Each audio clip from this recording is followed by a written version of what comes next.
What's up, everybody? Happy Tuesday.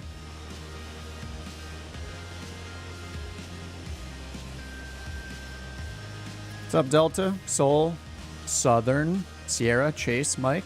What's going on? I think we're gonna have a kind of a slow day today. It's a people turn on the news today kind of day. So do a couple chill, 1 or 2 IFR flights in the Vision Jet. The first one's to Teterboro because I need to get back there. And then, of course, SayIntentions will be on. We'll see how that goes. And looks like great IFR weather right now, so this is perfect. Hey, Steve, what's going on? Hello from Phoenix. Nice. Welcome, sir.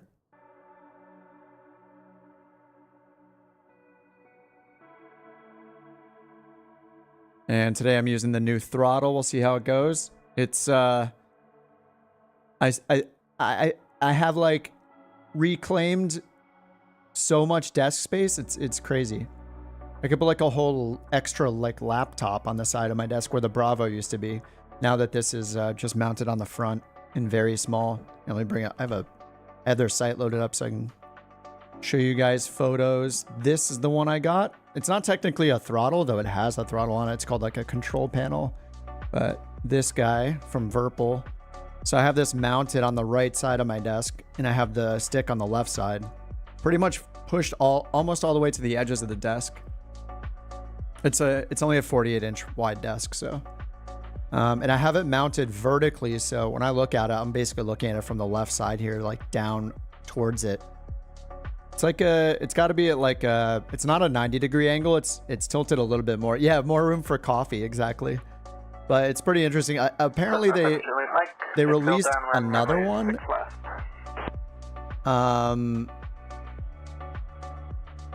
Let me pull up the other one here. They released one that's similar to this. November 1907 There's Juliet control Mike, panels. Departure Squawk 2565. The day I got mine, I noticed this was posted. It's very similar, but it's more like it's made to be more generic looking. So the labels are not quite as opinionated. You know, it just says like button 8, 9, 10, 11, you know, instead of the one I got, which has labels for all sorts of things that I don't know what most of them mean, like fix, man, fail, nav, like just weird labels. I'm not sure what they intend on meaning. But the layout is pretty much this. I think the layout is exactly the same. The only difference is just the labeling on it. So it's not a big deal. But it was interesting that came out like as soon as I got the other one. But then, yeah, this is the Sharka 50. And I think I got it all set up. What's cool about it actually is they give you, I don't know if they give you these sticker packs, which I didn't realize they provided. And you can actually, you take the button has 2 sections, so it was kind of annoying to get it apart actually. But each one of those buttons has a little platform, that white area on it, covered by plastic. So you can pop the buttons off and then split that in half, you know, pop the clear cover off of it, and then put one of those stickers in there. I printed a few of my own, and then they show through. And the ones they give you are all transparent. So if you turn on the LEDs on this thing, and you can configure the colors of the LEDs through their software. I have all of them turned off, but you can configure that, and they kind of show through. So it's pretty nice. I mean, it's very compact compared to the Bravo, and but I think I have everything pretty much set up the same way the Bravo will work. We're lacking a trim wheel, but I use my electric pitch trim on my hat anyway, so I don't really need the trim wheel.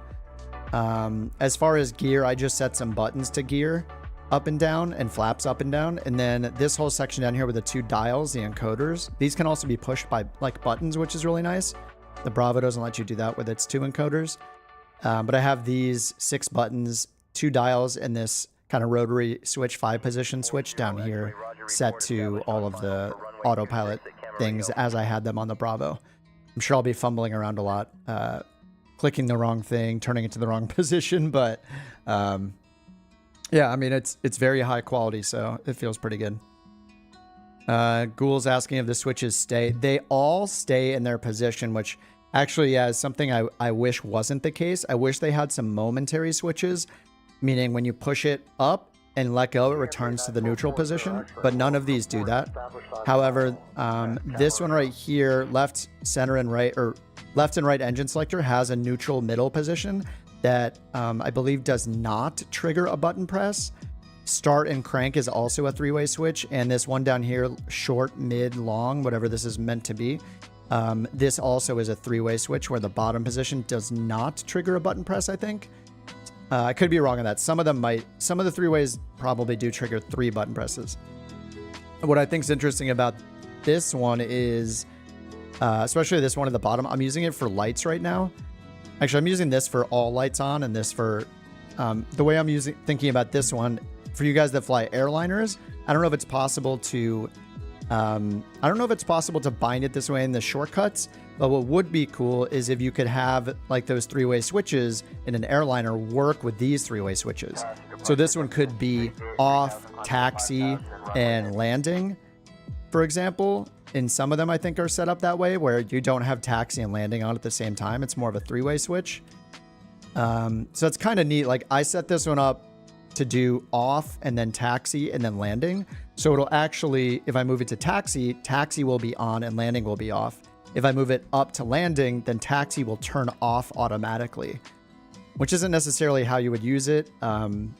You might leave your taxi light on for takeoff in a small plane anyway, but it's kind of cool that you can have it do this kind of things. But yeah, and yeah, I did replace it. Oh, did that message disappear? I thought somebody I thought said, did you replace your Bravo with this? The answer is yes. The Bravo is on the floor though, so but I think this will do. And it's got a split throttle, which is nice. And yeah, you can reconfigure them however you want with like different handles and stuff, kind of like on the Bravo, but the default position is going to work fine for me. All right, let's get this thing going. Let me make sure I have SayIntentions on. I have flight tracking almost ready to go. All right, crash detection. All right, let's go to assistance and then turn off crash detection because I had that on. Or turn on crash damage. Cool, that should be it. Anything wrong with the Bravo? No, I absolutely love the Bravo. I still think it's incredible. The only reason I got rid of it, I think I was talking about this on the last stream. I was like, a lot of the decisions I make are like very personal and definitely not for everyone. Like I'll make a decision because of streaming, you know, my needs streaming instead of not like, the main reason I decided to try something besides the Bravo is that I wanted to reclaim some of my desk space. I basically halved the size of my desk in this last year. So I went from like a 60-inch desk to a 48-inch desk. And it was like 30 inches deep. This one's 24 inches deep. So it's basically a 50% decrease in my, 50% the space I had before. So the Bravo is great. It's just so big for what you get. So if you can put like all the, like if the Bravo is this size, but I think the form factor of the Bravo is made to work in tandem with the Alpha. It's the same form factor. They're meant to be put side by side pretty much. So I think that makes sense. But the Bravo is incredible. Mike says, is your PC on the desk? No, it's on the floor. I always have my PC on the floor. I think the biggest pro, if you have the desk space, to having it up on your desk is cable management is a lot easier. Especially with a sit-stand desk like I have. When I put it in the standing position, usually during the workday, like the cables all get pulled up, you know, because the PC's on the floor. But yeah, it works for me, and it's actually really nice having a more compact desk. It just with monitor arms and how small these Virpil controls are, it's just like it's really nice. Yeah, it just works for me. Adam says I have a next level racing and flight simulator setup. Bravo on the right side, Warthog on the left. Choose between GA and military. Yeah, I think that's what's cool. Is like it's great how flexible the Bravo is, and even this Virpil one is flexible in that you can change the handles out. Does it show the different handles? It comes with a bunch of extra handle types on it. Maybe it doesn't show them in the photos. But yeah, I mean, the Bravo is super versatile. Like the 6 axes as well are amazing. This only has 4. And the travel is much smaller on these. Yeah, I would say the travel for each lever on this is probably half as much as it is on the Bravo. Because it doesn't go down so far that it'll block the buttons completely, but it does go pretty far up, like as you can see in the photo. Like leans very far forward. Anyway, it's yeah, it's cool. I like how compact it is, and I have a lot more room for, yes, coffee and you know, food and you know, my mouse, whatever on the right side of the desk here. But it's nice. Okay, all right, this is all good. Let's start tracking. We're gonna go up to Teterboro. I grabbed a quick mission. It's 5 passengers, 111 pounds of cargo. So I guess we're gonna be full here. Let's go ahead and I'll just change the configuration of the seats. Let's do complete. Does that give us? Yeah, there we go. So we can hold 5 passengers back there. That is set. What do I use for control surfaces? By control surface, do you mean like a stream deck and things like that? My setup is pretty bare bones. I actually unhooked my throttle or my rudder pedals again, just to have more. I just use the twist axis a lot, actually. I don't feel like I'm going to be slipping too much in the Vision Jet, so usually when we do like the Saturday flights and I'm flying something small and we're flying challenging landings and stuff. Oh, what yoke? I have the Virpil Constellation side stick, so I'm all Virpil now, or 2 Virpil, and then I have let's see. Let me bring up the Virpil flight stick I got. I got the Constellation. It's their only left-handed one, I believe. Alpha. It's this one here, the Alpha left hand is the one I have. It's a bit intense. I mainly got this because I was playing Star Citizen a bit. Thought it was time to upgrade. Wanted to get something mounted.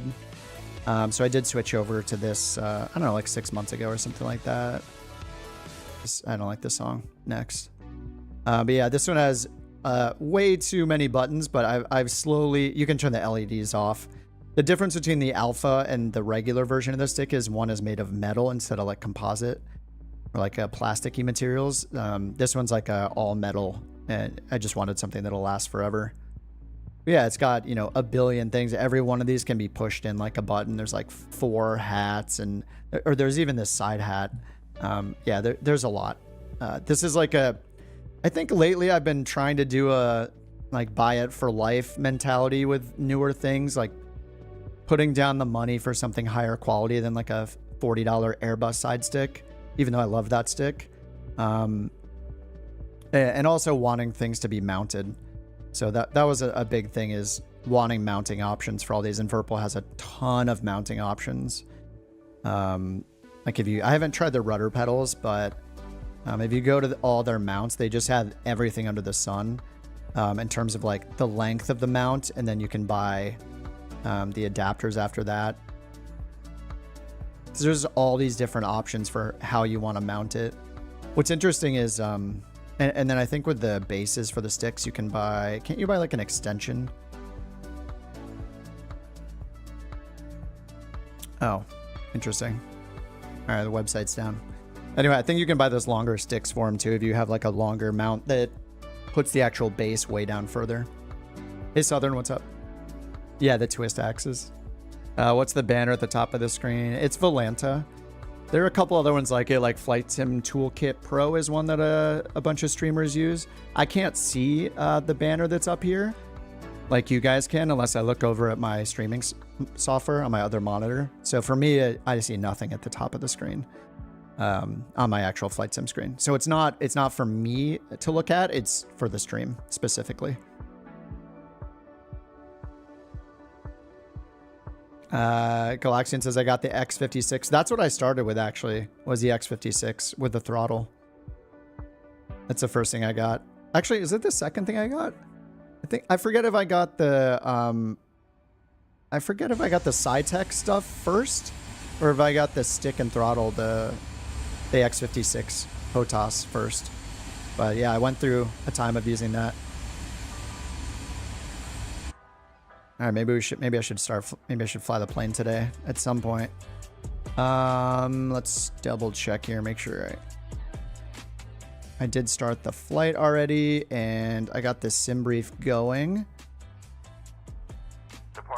Get over to sim brief. All right, sim brief. We got 5 passengers, 17,000 feet. I'm gonna bring up my trusty notepad because we're gonna be using SayIntentions as usual. So I'm gonna write down my tail number.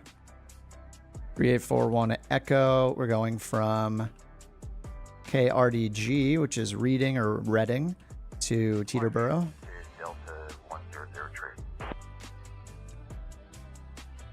And then it looks like we're going to expect flight level 17,000 feet.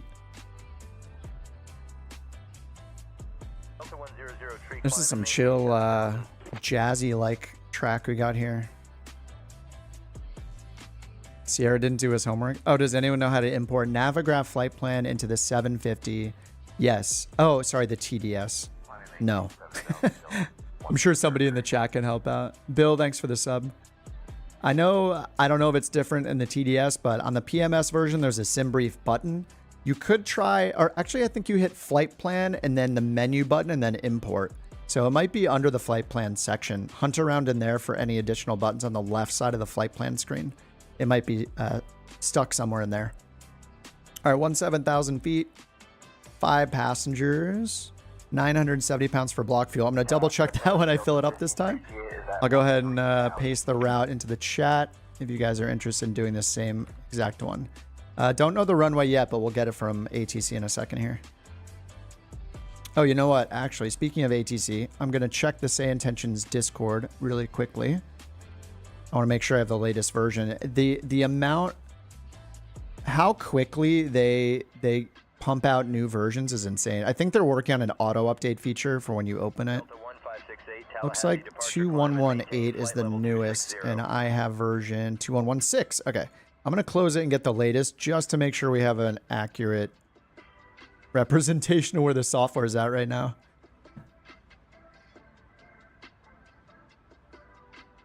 All right, over to SayIntentions in the background here. Sure would be nice if the TDS had a sweet Navigraph button. Does it have Navigraph import? Well, you guys were saying about it having a really good tablet software that you can use to interact with it does make it sound really appealing compared to the PMS one.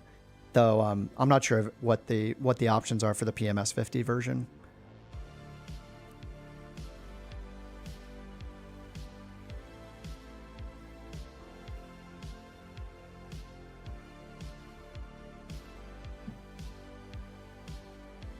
All right, I am replacing with the newest version.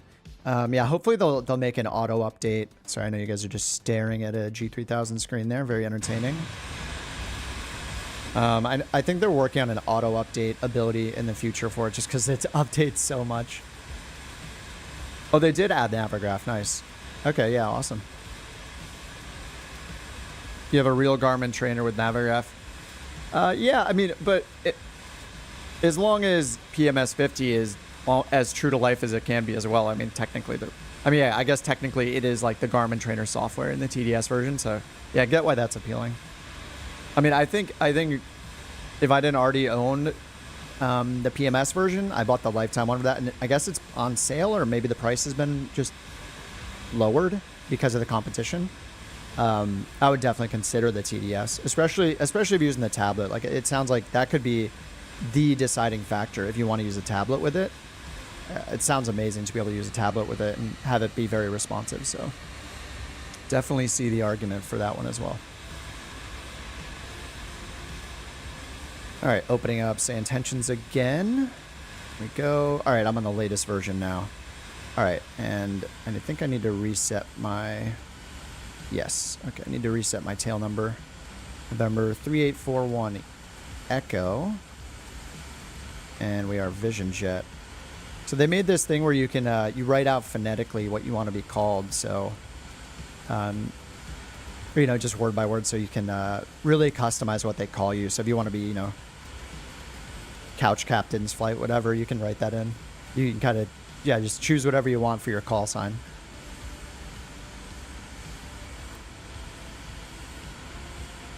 which is smart because it just future proofs it. They don't have to like make it work with every single possible, you know, call sign or carrier, like airline, everything like that, every single make of plane or brand of plane. So I can just type in Vision Jet 3841 Echo.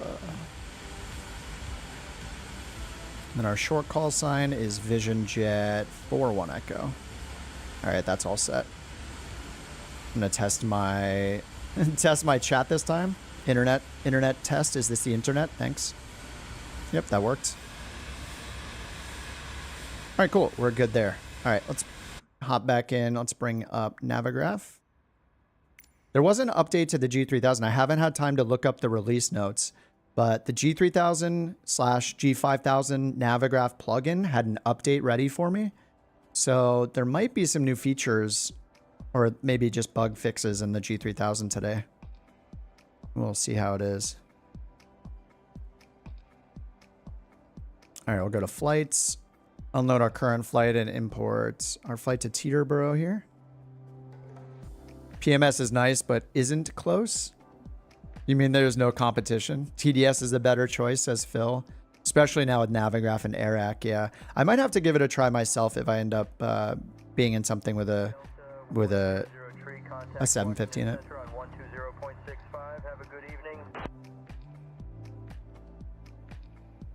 Okay, looks like runway 18 is preferred, and on the arrival, probably 19. So we got full IFR. We got marginal VFR here in Reading and IFR reported in Teterboro, so this is perfect. So what we want. I actually love that I know I talk SayIntentions up so much. I seriously think it's the best thing right now. At any, like, you can just decide to do VFR or IFR, and you know, IFR is still a work in progress, but ultimately it'll be the same quality. Yes, the radio chatter is SayIntentions. Yep. I mean, just that we can look up and be like, are we going to fly IFR or VFR right now? Are we going to take off VFR and get IFR in the sky?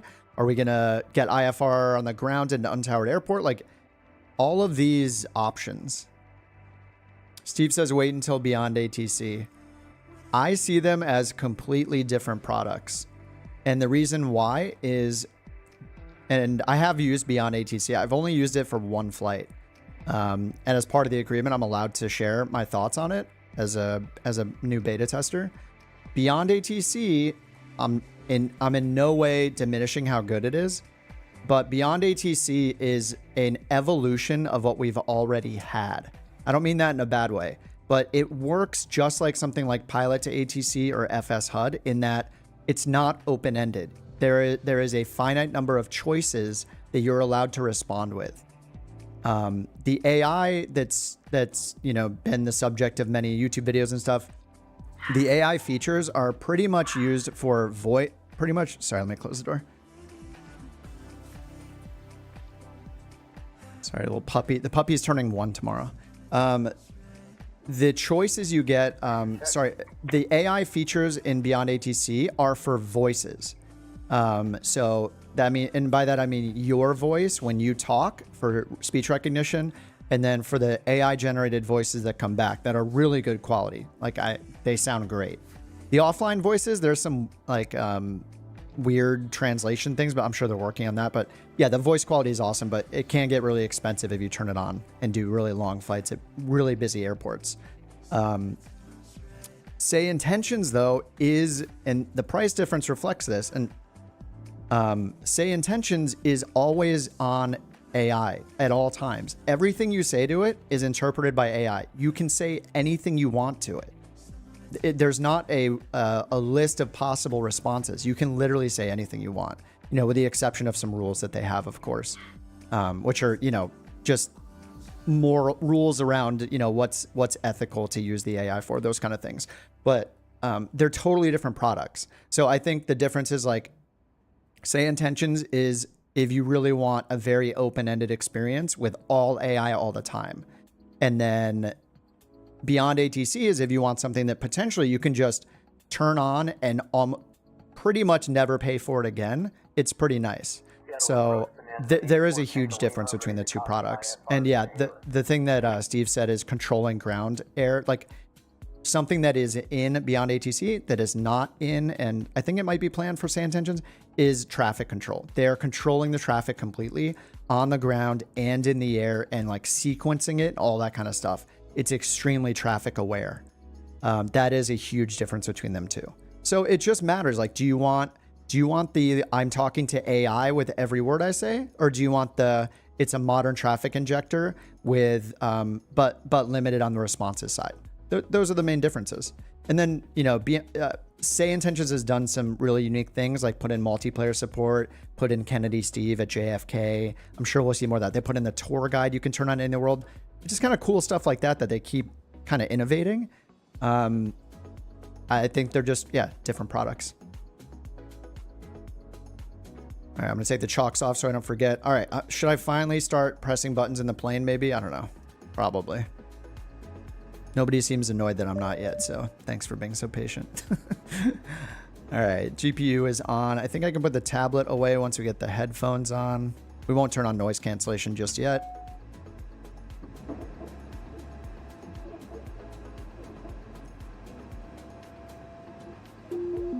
All right, and I got my notepad set over here. So we're expecting 17,000 feet for this flight. How far are we going? It's only 91 miles, so this should be pretty fast. And we'll switch over to auto IFR.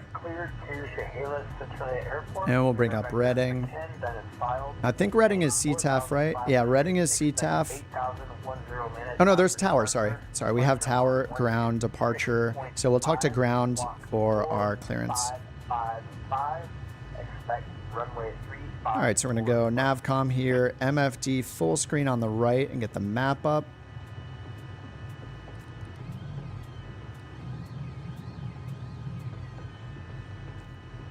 What's up, T Bizlow? Totally enjoying listening to your hardware and ATC comparisons. Yeah, no problem. Yeah, sorry if it's not. You guys are cool with that stuff. I know a lot of the time I try to like just make sure I'm doing something at all times, but yeah, it's nice to just chill for a minute and just talk. I mean, if we could combine the two, if we could have a SayIntentions level of AI usage and the traffic injection and traffic control and awareness of Beyond ATC. I mean, as consumers, that's what we want, right? Take all the best things of every possible thing we use, combine them all into the super mega product. Like, that would be the best thing ever. But I mean, I think both developers, from what I've seen on their Discords, you know, anybody can go and look at the activity in each of their Discord servers, just hop on and look at what's going on. Both developers seem so dedicated and just so committed and fast and listening to their customers and suggestions. Like, it's incredible to see both of them, both Brian and Captain, those are the two like lead devs. They are just listening and they communicate very much with their users and everything. It's amazing. They're both kicking ass. How do you see people's actual planes? The only way right now is by owning a model of that plane, aka owning that plane. Anubis, something I used a few weeks back that I got from the marketplace that has mixed reviews from what I've seen, is the Just Flight FS Traffic. It's the first add-on I've seen that adds in a ton of generic plane models so you can see them even if you don't own them. But it's mostly about airliners, but it gives you like 65 low polygon models, so you will see an accurate plane when it's available. I hope stuff like that is more and more prevalent, or in Microsoft Flight Sim, in Flight Sim 2024. It would be incredible if they forced every developer to create a low version, like a low poly version of every single plane that's in the marketplace, so you always see the plane that the person's flying. In my opinion, that'd be the best way. What's up, Skytation? How's it going, man? You don't even see other F-18s, and that's a default plane. Oh, okay, if you're having that problem, go to General Options and go to Traffic, and there are a couple things to make sure. You can see down here at the bottom, it says use generic aircraft models. Make sure to turn that off. It's up to you if you want it off for both AI and multiplayer, but there's a setting for each one. If this is turned on, then it might do something like take every single AI plane that's considered an airliner and show the Airbus instead of showing a Boeing that you happen to own or anything like that. So you'll want that off, and then the multiplayer one off for the same reason. And then traffic variety. Traffic variety limits how many unique plane models it will actually own. It will load at a maximum. So I don't know if Ultra has a cap on how many it can load, but if you put it on Ultra, that'll let it load as many as possible. So just check those settings and make sure you have those on. That should increase your chances of seeing the right plane. Rockwolf says SayIntentions working with FSLTL. If you mean FSLTL would be awesome. I believe one of... Is FSLTL one of the guys working on that? Working on Beyond ATC?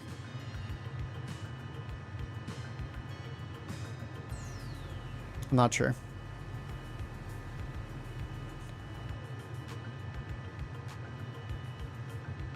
All right. Sorry. I'm once again just chatting and doing nothing. This is just a chat room stream. This has become a just chatting stream.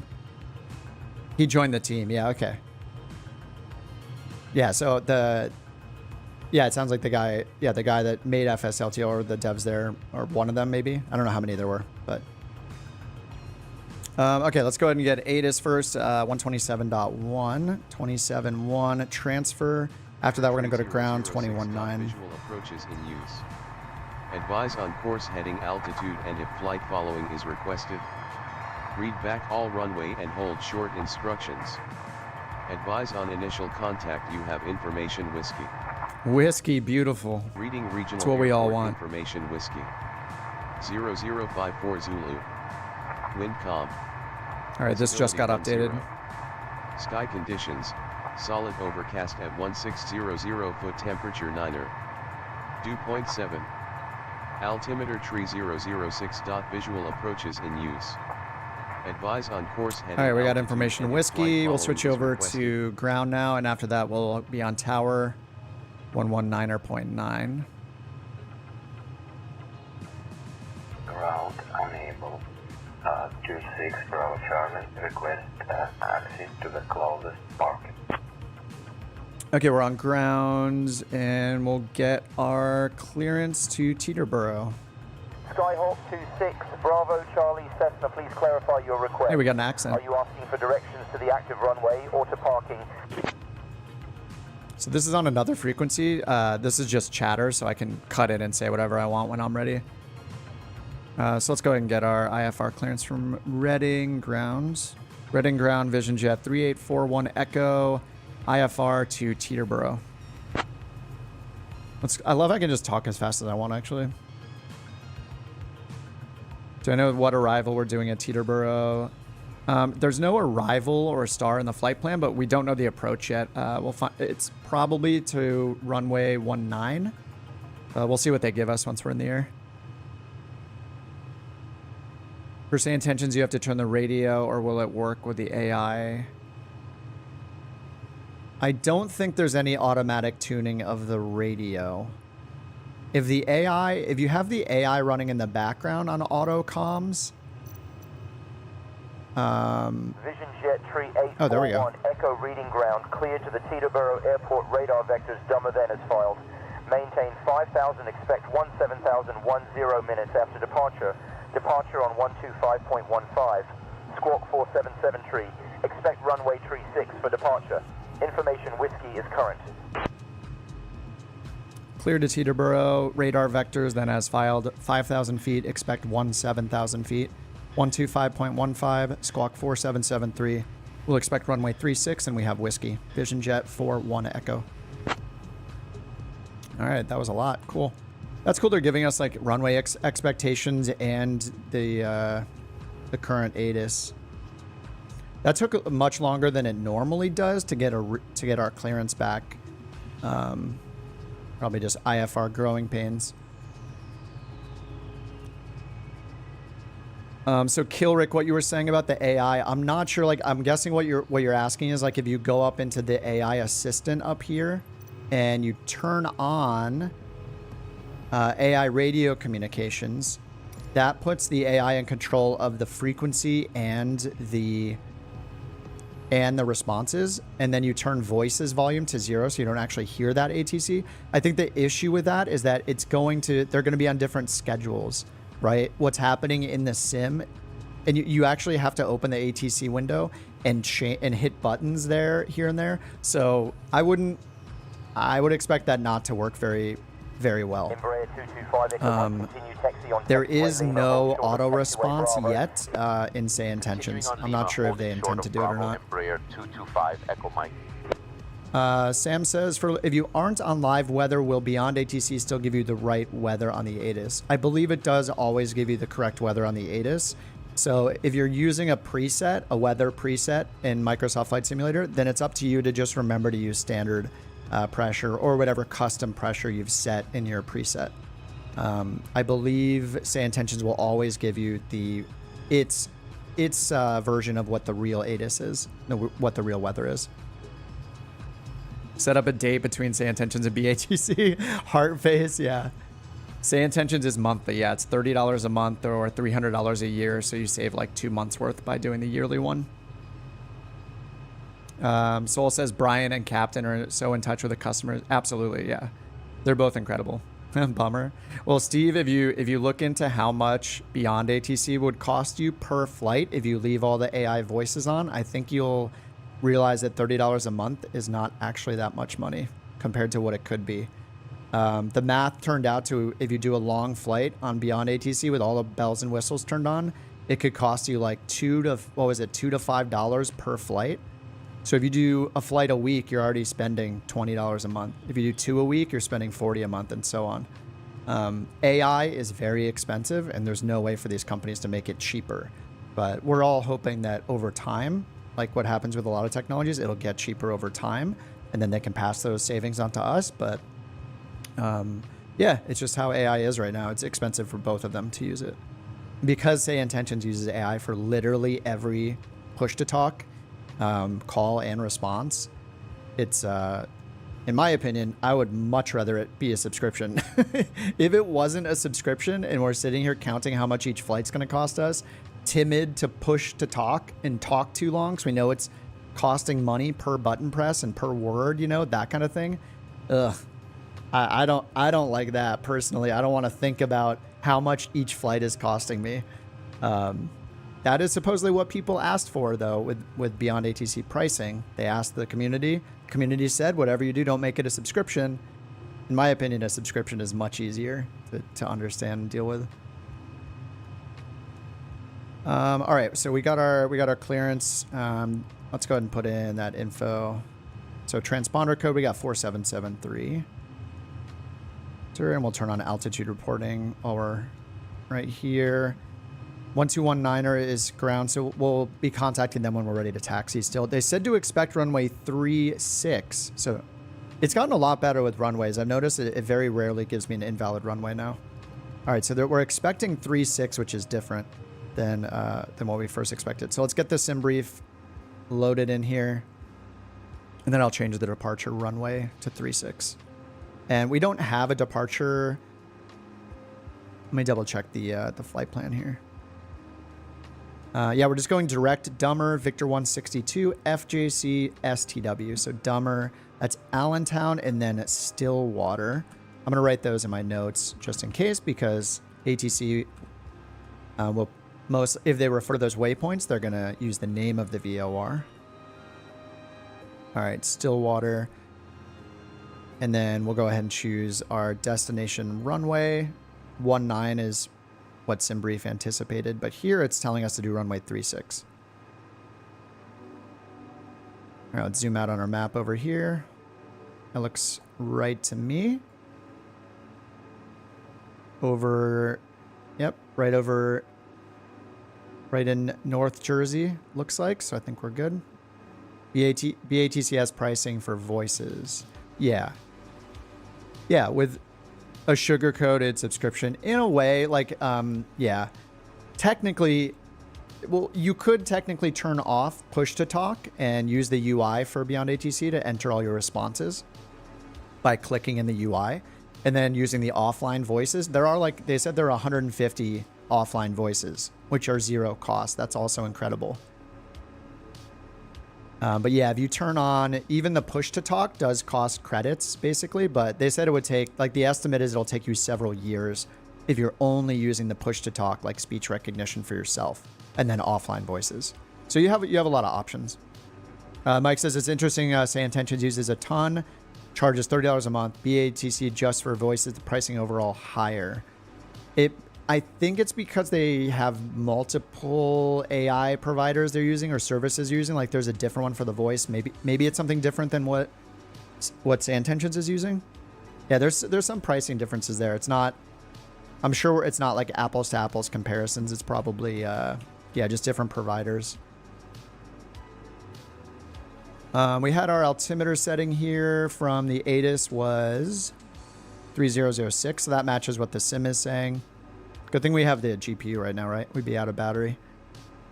Hard to compare. Yeah, it's not as easy as saying like subscription's bad, pay as you go is good, or just subscription bad, anything that's not a subscription is good. It's just not that simple. All right, then we're going to expect 5,000. All right, here we go. I'm going to use the new dials here. I did set them up, so we're going to dial in 5,000 feet for our initial altitude. Since we're going to Teterboro, I did turn on DLSS today. And departure 125.15, that matches exactly what they gave us.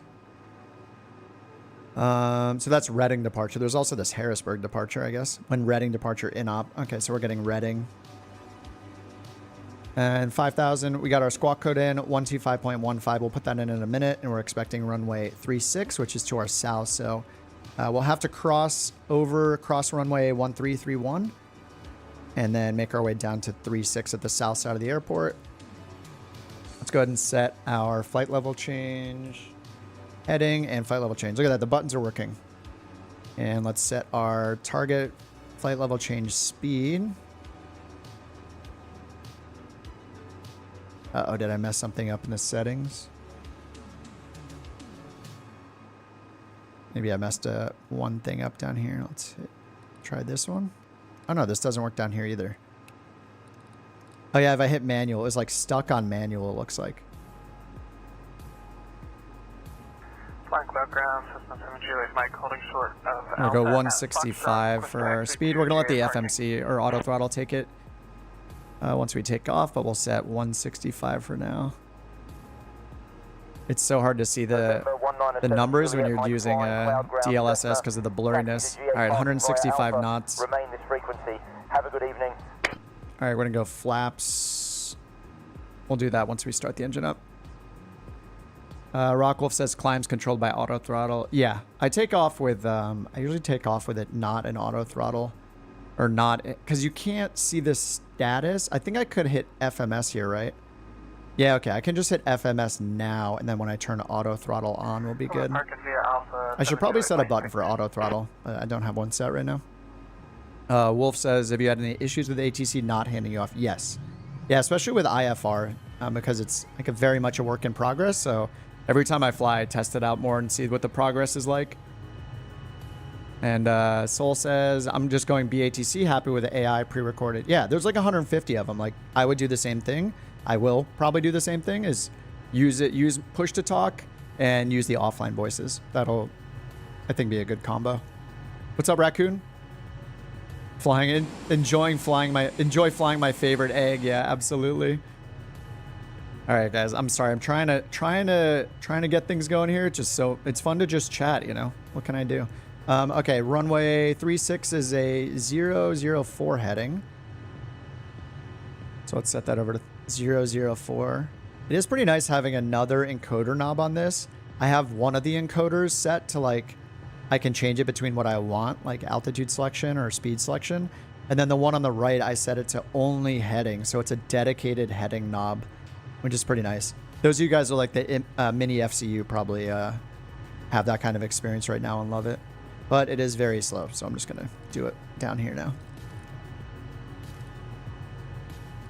Okay, 004 on the heading. That's 36 runway heading is 004. And we have the flight plan in. All right, I think everything's good. Now I'll bring up the checklist. Totally normal. But all the front checklist is just the GPU, so now we'll get the plane started up.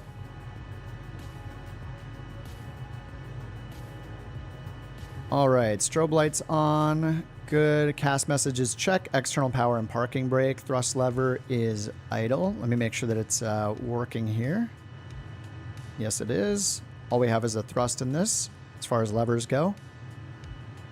I wish I could bind a button to the checklist or like, oh, I have that little thumb scroll wheel, like mouse wheel on my left thumb on my stick. That would be so perfect for the checklist. But I'm guessing there's not.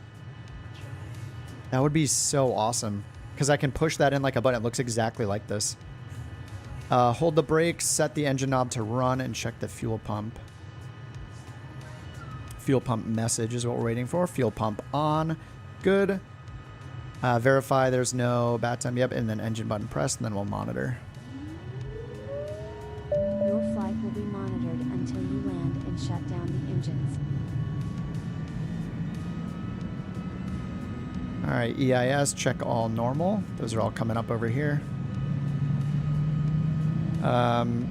Rock says you can't turn on auto throttle until autopilot's on. Yeah, it would be nice to be able to set up. I guess just hitting FMC is enough because our target speed right here is now in magenta, so it's controlled by the FMC.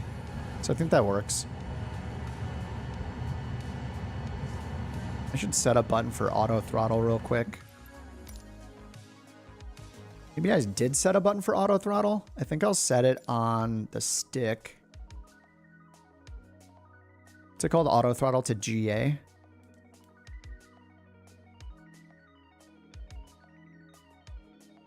Auto throttle to GA.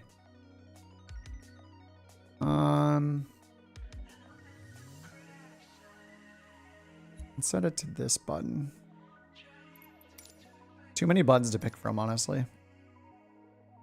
Okay, and make sure I don't have these scroll wheel buttons set.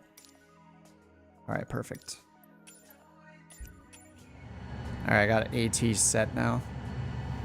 Loaded the flight plan via SimBrief. Is there a way to have it load the knots per leg? I don't think so. Not in the G3000. It's not as detailed as like an MCDU or something like that in an airliner where you put in the winds. As far as performance stuff, I think the only thing that it lets you do in this plane and the G3000 is go under utilities and NITs. And under here, there's like the tests. Then there is fuel, weight, and balance. So you could sync this.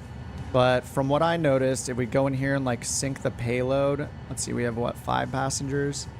If we sync all this stuff like this, I don't think it actually changes the speed bugs, does it? Oh, maybe it does. Oh, I don't know. I think VR is always 90 and 165. So even though those performance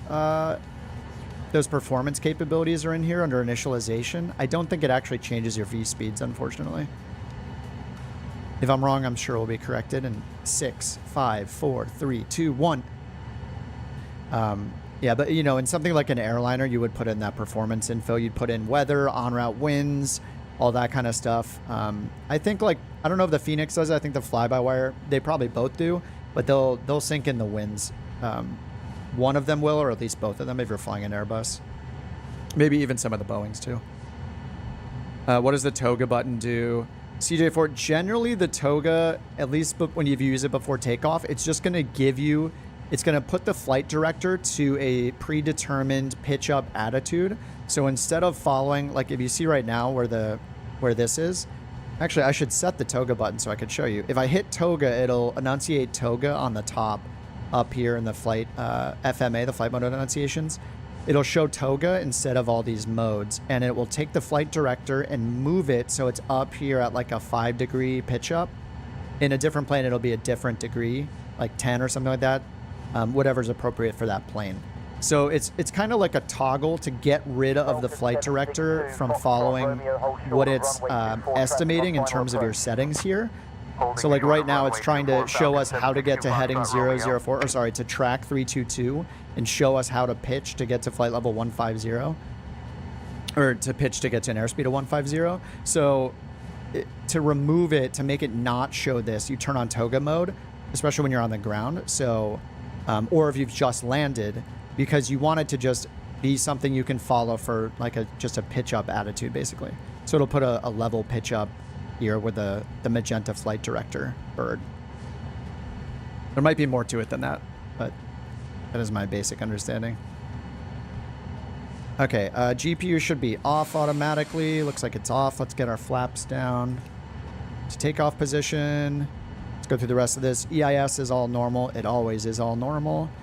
Ice protection, it is 9 degrees outside, so we'll go ahead and just turn the anti-ice on. Turn my landing light on. And I believe we go oxygen. Yep, master oxygen, fresh air. And then ECS over here, we'll turn that on auto, make it warm, even though it doesn't really matter. Still kind of fun to do it.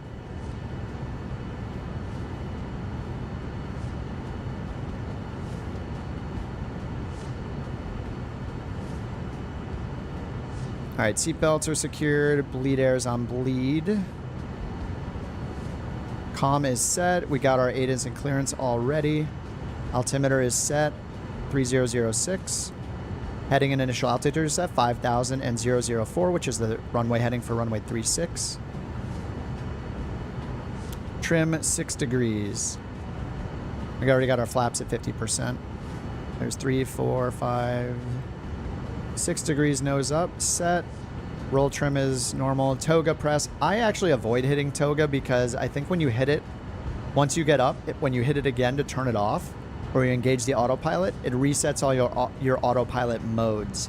So that's the reason why I don't use it, is I want it to stay in heading flight level change mode so I can just turn it on when I take off. So I just kind of ignore the flight director until we're up. You could set like a flight director toggle button too if you want to get it out of the way so it's not as noisy on takeoff. Or just use toga and be okay with it. Tornado 892 Tango Oscar, taxi to holding point Bravo 2 via taxiway Alpha.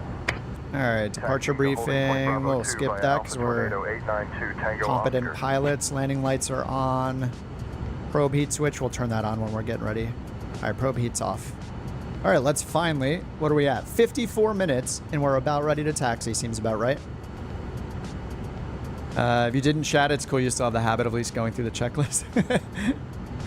On this plane, it's not on every plane I go through the checklist. Honestly, the way this is implemented with this checklist button right here, if you see this switch, this is a rolling and a push button switch. So you can roll it with your mouse wheel and right click to push it like a button. When you right click, that pushes it to tick the item. So with your mouse wheel, it's super easy to just use the mouse wheel while you're pointing at it and then right click to push it in like a button. Just because it's so easy to use, I find myself using it in this plane more than pretty much any other plane. Gulfstream 671, Gulf Sierra. All right, let's talk to ground and finally get moving. Record time, yeah, 100%. Holding short of taxiway Delta Gulfstream 671, Gulf Sierra. Reading ground, Vision Jet 3841 Echo, ready to taxi with information. Whiskey, IFR.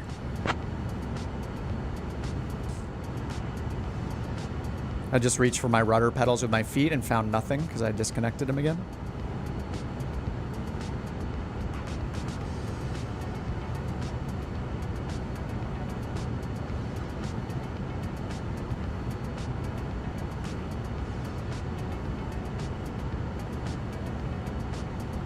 Vision Jet 41, Echo taxi to runway 36 at your discretion.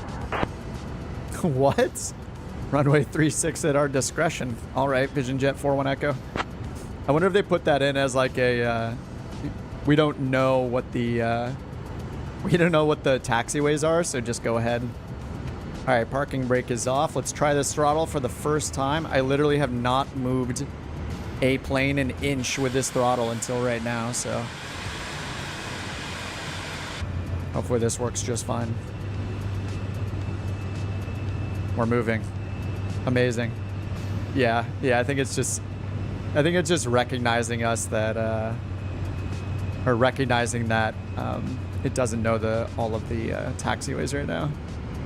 Soul says since the V speeds won't load, The V-speeds will load, like you can put them on the bugs. They just won't be dynamic based on any performance information you put in. Let's see if my landing switch works in this thing.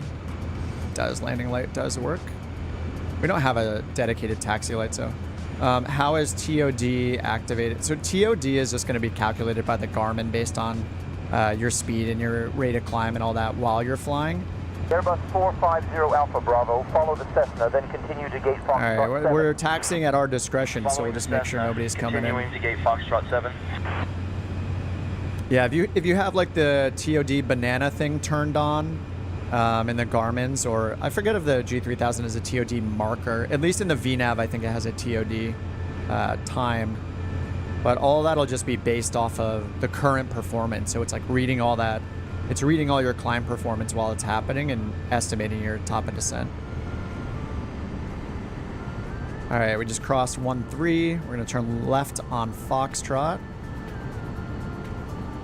Or left onto Bravo off Foxtrot.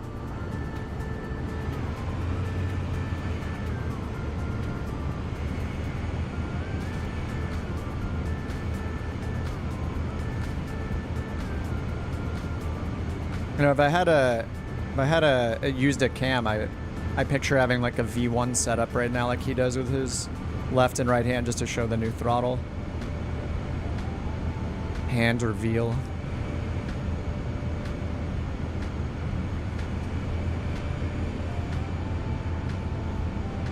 See how much I mess up this flight just because of having a whole new peripheral here.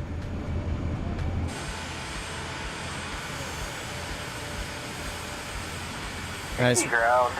Raptor in the Vision Jet, ready for some escorting here. With you, we have uniform. With you. Ready to taxi to runway 23. All right, continuing on Bravo, we're going all the way down full length. We're going to cross we're going to turn right onto Alpha, go to Alpha, runway 36. 354 Charlie Golf, McGee Tyson, ground taxi to runway 23 left at your discretion. Contact tower on 121.2. At your discretion is taxi at your discretion is interesting. It's a big airport.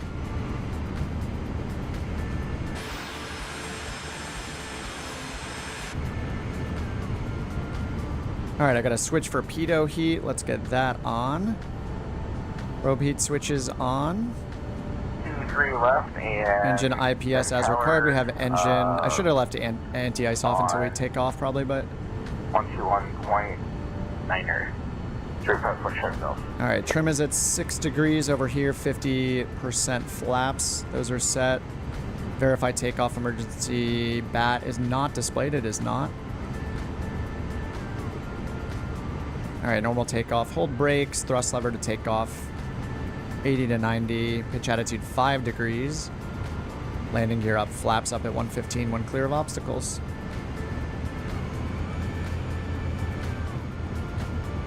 All right, so we're going 5,000 feet, and then we're expecting 17,000 feet. All right, turning right here onto Alpha. And that'll be a left turn for 36. All right, while we're waiting for that, I'm going to switch over to Tower since we're almost there. Tower 111.9. And then departure is our next one, 2515, 2515, enter. All set. Delta says, in the notes for SayIntentions, I read today something about adding airports every day. Maybe the airport's not in the detailed database. Oh, got it. So they're like handcrafting all the procedures and stuff. I haven't read their Discord in a couple days, honestly. Loving the conga line.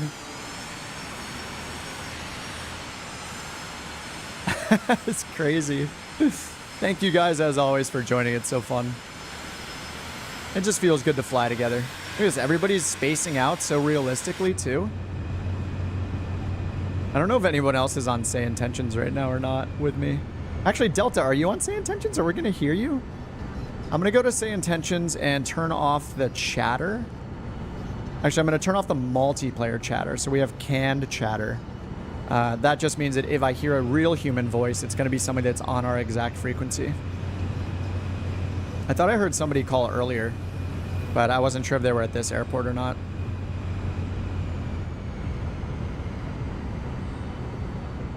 Reading Tower, Vision Jet, 4-1 Echo, holding short runway 36. All right, I'm on the tower frequency. 119.9er, yep. 2824 Foxtrot Delta taxi to runway 16 via Alpha. And then and Charlie. 125.15 is our standby, which is our departure frequency. All right, that's all good. Foxtrot Delta.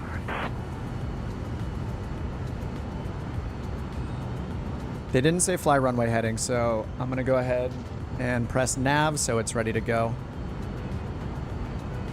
And once we take off, looks like, it's hard to say, we're like exactly opposite of our course, so probably just do a left turn. Oh, not today. Lots of tech issues at the Tango household flight deck slash flight deck. I've definitely noticed the yeah, the transmissions take a lot longer. Did it actually get my transmission? Let me run it again just to make sure. Reading Tower, Vision Jet, 3841 Echo, holding short runway 36, ready for departure. I don't know if I heard that last time. Maybe I didn't transmit correctly or something. Yeah, now it says it's sending it. For the sake of time, you guys might want to not wait right now and just pile up on each other. 3841 Echo reading Tower, runway 36 cleared for takeoff. 36, runway 36, clear for takeoff, Vision Jet, 41 Echo. Reading Tower.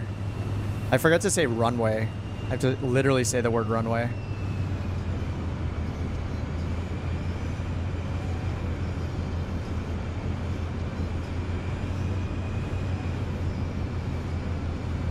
Reading Tower cleared to the Teterboro Airport as filed. Fly runway heading 7,300 feet. Departure frequency 125.15. Squawk tree 421. No, it's not. Okay, that's for someone else. Runway 13 All right, holding the departure. brakes. Sounds like they're talking to a real human. Information Sierra is current. Sierra? Wait, we just had whiskey. That might be... Is that chatter? All right, we're going to wait for 90 knots, 5 degrees up.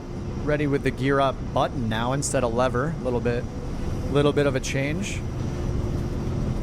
All right, there's 65, 70, 75, 80, 90, rotate. All right, 5 degrees. Gear up. Okay, we see yellow on the landing gear. 113 knots. Green on the landing gear. Or sorry, the gears, they're gone, so that means we're good. All right, 500 feet, autopilot on. Auto throttle on. Oh, wait. Oh, wait. No, I didn't do auto throttle. I did go around. Oh, no. I'll get our flaps up. All right, I'm going to make this turn myself then. I put the wrong thing in. Instead of auto throttle, I put in... Instead of auto throttle, I put toga. And I'm messing up our heading already. There we go. All right, on to course. Let's try that again. All right, I think everything's good. Speed, heading with nav mode on standby. Autopilot, yaw damper is on. Auto throttle, and we're in pitch mode. Let's go back to flight level change mode for climb. Okay, there we go. Whoops. So I set the wrong shortcut. File, fly runway heading 7,300 feet, departure frequency 1251.3, squawk 3541. Hey, Low Tech, what's up? Departure, How is the new throttle? It's really nice. I love how compact it is. It's great. For me, it's very good. I have nothing bad to say about the Bravo, except one bad thing, which is it's huge. I mean, it's not a problem for a lot of people. For me, I wanted something more compact, so it's pretty amazing. Pick the right one compared to the new one. Oh, you think so? I just saw the new one, so they look very similar to me. I think the only difference seems to be in like the labels.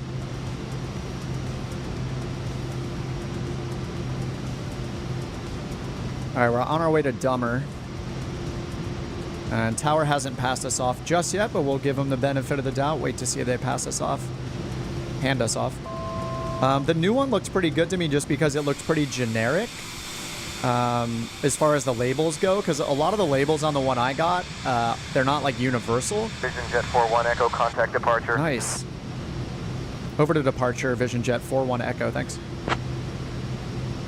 Nice, they're giving us a handoff, that's nice.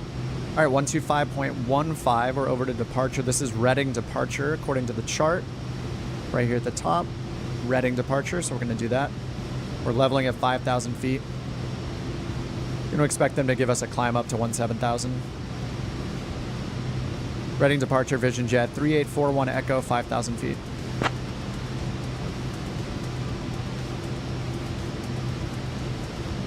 Yeah, it's funny. As soon as I got the shipping notification from Virpil, I looked at their site and to get my tracking number and stuff, and then I noticed the new one, the new control panel. Jet Tree It's like, 841 what? Echo, reading departure radar contact. Climb and maintain 11000. Fly heading tree 10 vectors to Dummer. All right, climb and maintain 1000, heading 310 to Dummer. Vision Jet 41 Echo. All right, let's go flight level change. As I fumble for these buttons that I had muscle memory for before, we're going up to 11,000. And they said they're going to give us vectors to Dummer, which we don't really need.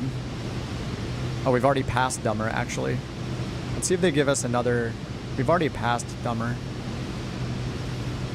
310. Reading departure radar contact 4 miles south We're gonna of the leave it old here 'cause we Commonwealth already passed Aerodrome it. at 3,500 feet. Climb and maintain 7,000. Fly heading tree 29er vectors to Dummer. Oh, vectors to Dummer. I think it might have said that when we were getting our clearance, and I didn't pick up on it. I think it said vectors Dummer instead of like vectors to Dummer. I think I didn't catch it. Choppa's catching up in the Vision Jet. Sierra, what's the XF11 again? Maintain 7,000, fly heading 329, vectors to Dummer. Vectors to Dummer. Who's 919. following? Which one of you guys is that? That's somebody in chat. It's gotta be. Who else is leaving Reading for Dummer right now? If you want to remain anonymous and not reveal your identity, that's totally fair.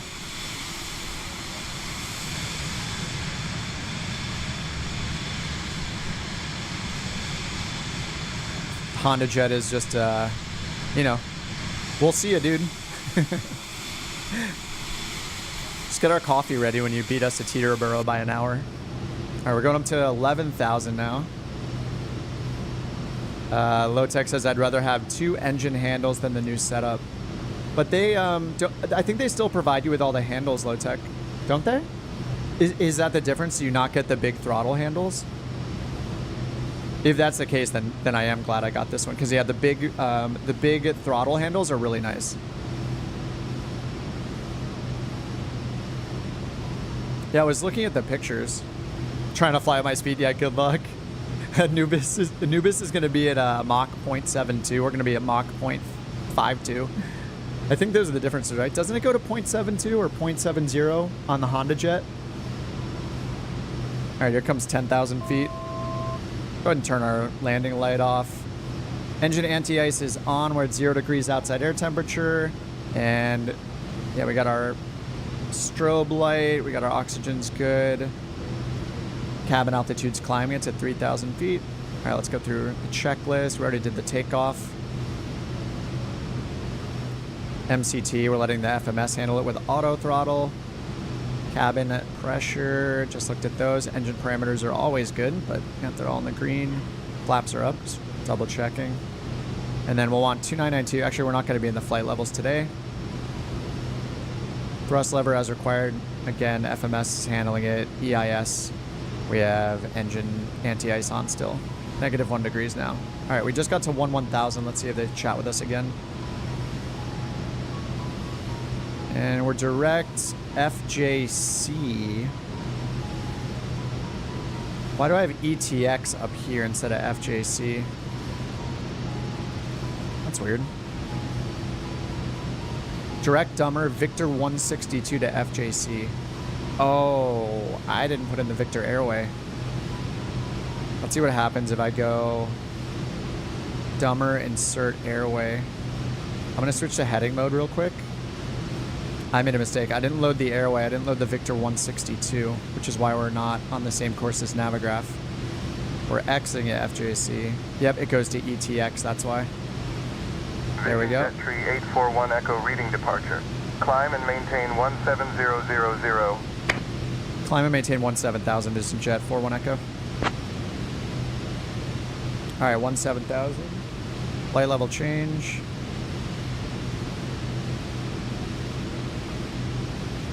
They keep saying 17000, which is weird.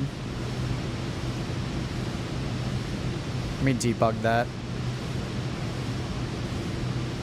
Debug, I'm gonna type it in.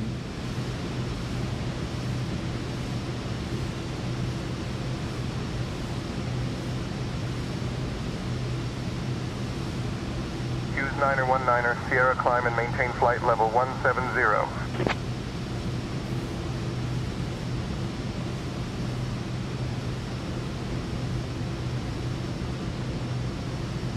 Alright, I just sent a little debug there. Thanks, debug logged. I actually love their, how you just type debug, or you can even say it. You can just say debug ATC says 17000 instead of 17000, and then let go, and it'll log it, and it'll get sent to their dev team. It's crazy. Okay, next is descent, so we're good. Going up to 17,000. Yeah, we actually don't have time. This is just for top of descent, so yeah, it doesn't give us... Oh, we're pretty far from ETX, so I'm gonna go direct. Let me see. Oh, we didn't get back onto heading, right? That's my fault again. Great. Let's go ahead and... I'm just messing everything up right now. I'm just gonna turn to get onto course towards FJC, which is Allentown.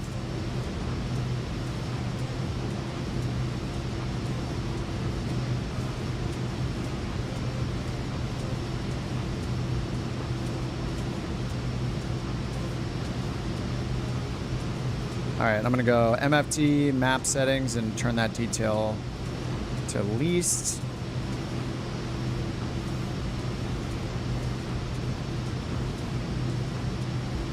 I could go in and mess with the settings so it's a little cleaned up, but I am lazy. All right, so I think we're good here. I'm gonna clear my notepad of the ATIS and the craft.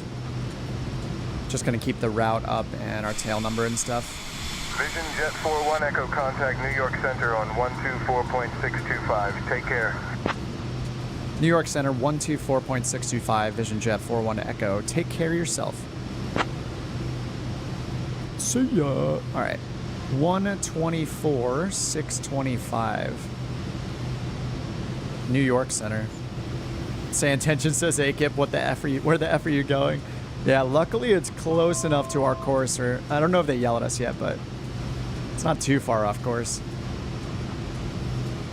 But it's far enough to be embarrassing. New York Center, Vision Jet 3841 Echo, 16,300, climbing 17,000. It's weird, I still feel the same, like, realism as using something like VATSIM or IVAO, just because... 3841 Echo, New York Center, roger. Sounds like a young controller. Roger, okay. I think part of it is because knowing that there's multiplayer in this and your voice will be heard by somebody else potentially, if they have chatter on or if they're on your same frequency, it kind of adds to the realism. Like, I don't know that I would feel the same way if other people couldn't hear me. Also, being on the stream obviously adds to that a little bit. I'm actually curious if other people feel that way after using it. Like, if you feel like it's a little real, if it's somewhat realistic in terms of like human-to-human communication, even though it's AI, just because there's the multiplayer component. Hey Ben, what's going on? It feels like one of those like psychology tests or something. Like, did you know you were talking to an AI? Did it feel like you were talking to an AI? Those kinds of questions. Ennis or Enos, thanks for the follow or the sub. Sierra says, why can't you input the whole frequency in the 750? Missing last digit. I think my guess would be that there's only one possible tunable frequency, so it doesn't need the last number.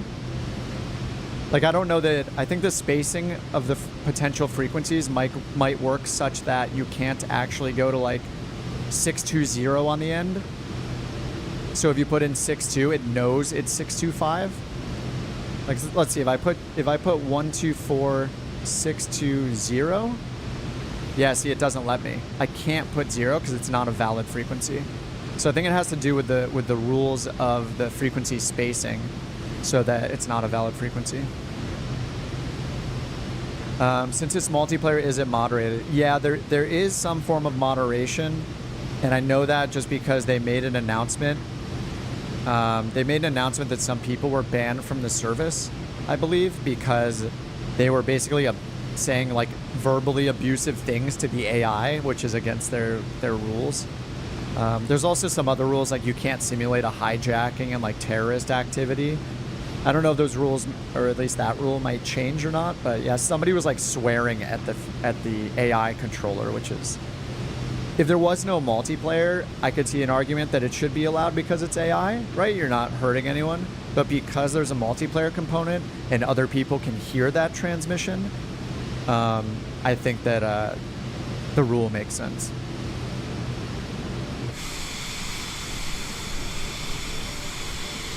And I think the other thing about it is, like, the AI is smart enough to know every word you say and intelligently, know what you're saying, which is one of the great benefits of it, right? You can speak, I'm just speaking naturally and as fast as I want. It picks up every word. It's also very well, apparently it's not just like a SayIntentions thing, also like Beyond ATC, I think, has had comments like this, where people would say like non-American accents, or they don't have American English or British English accents. They find that the AI is very, very good at understanding their particular accent, which is great. So anyway, I'm sure it's listening for keywords and logging it and alerting the dev team. They could potentially auto moderate things in the future if they need to. People are using inappropriate language or slurs or things like that. The subscription, Deuce, it's $30 a month. And it sounds insane, but if you do $300 a year, then you get 2 months for free. So $300 a year, $30 a month, which sounds a lot until you break down what AI really costs to use. Let's go ahead and put in a visual for now for runway. Actually, I think it's IFR still. Let's check the weather there still. Yeah, it's still IFR landing 19 at Teterboro, so probably, oh nice, ILS 19 is in here. We're gonna load that just to get a top of descent marker. And we're gonna remove Teterboro from our en route waypoints, which broke that somehow. Let's go and reload the ILS. Oh, it's because of the vector, that's why. Here we go. User error. I didn't put an initial approach fix. There we go. All right, top of descent, 4 minutes and 16 seconds. It's listening for when you tell your girlfriend your ATM password. We all know all of our ATM password 7700. Soul says I somehow hit pause on the live vid. Oh, 10 minutes behind. It's all good, man. I do that sometimes on YouTube. But I also love that YouTube, at any moment, you can just hit back and just look at something that just happened. It's great. Wondering how everyone got in front of me. Oh. Soul, was that you? Was that you asking for clearance? I heard somebody on the multiplayer getting clearance out of Reading to Teterboro, so I'm like, it's got to be somebody in chat. You probably missed that because you were rewound, not live. And I was like, if you don't want to tell us who it is, it's fine. But we heard somebody else getting it. It was, oh, it was Sierra. Oh, nice. Did you say that earlier? Sorry if I missed it. It was Sierra. Nice. You know what I think would be cool for them to add too is, they kind of have it with CTAF, but I think it would be cool to add a global Unicom frequency that's just for chatting with other pilots. And it could be distance-based, like maybe, I think it'd be cool to have a dynamic distance rule where, say you're flying in the middle of nowhere and you turn on this Unicom, this like chatter frequency where you can just talk to other people while you're flying.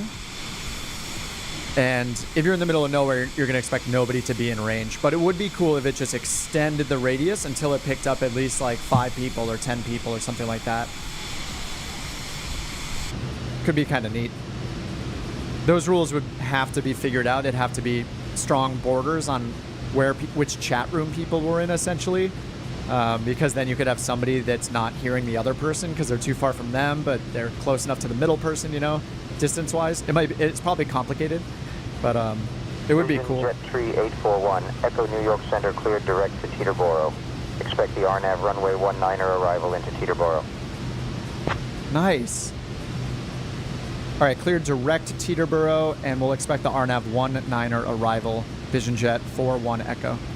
All right, cleared direct Teterboro. Oh, nice. That's actually exactly what we're doing right now anyway, because I haven't removed Teterboro from the flight plan since I reloaded the arrival. So Teterboro is still an en route waypoint. It just turned us towards to be direct Teterboro, which is why this curve is crazy. It's anticipating us going direct to the airport first. But they said to expect the RNAV for 19, so let's go ahead and put that in instead of the ILS.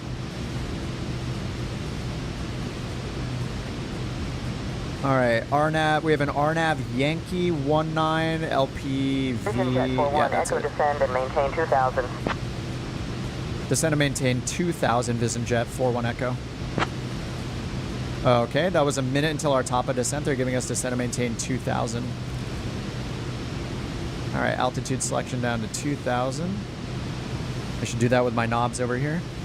Vision Jet 41, Echo descend and maintain 2000. Descend and maintain 2000, Vision Jet 41 Echo. All right, vertical speed. We'll go 1,000 feet per minute to start. And let's get that selected altitude down to 2,000. So the RNAV altitude is showing 2,800 for our first restriction, but we're gonna trust them and see how we go with 2,000. We got some setup for the RNAV to do a Navigraph as well. And we're still direct Teterboro. That's the last thing they told us. If we look over here, we have a required at 1,600 feet per minute, but that's to get down directly to the airport, right? Oh no, that's for Scooby. Yeah, we should probably do that. We'll do 1,500. Is it 1,700?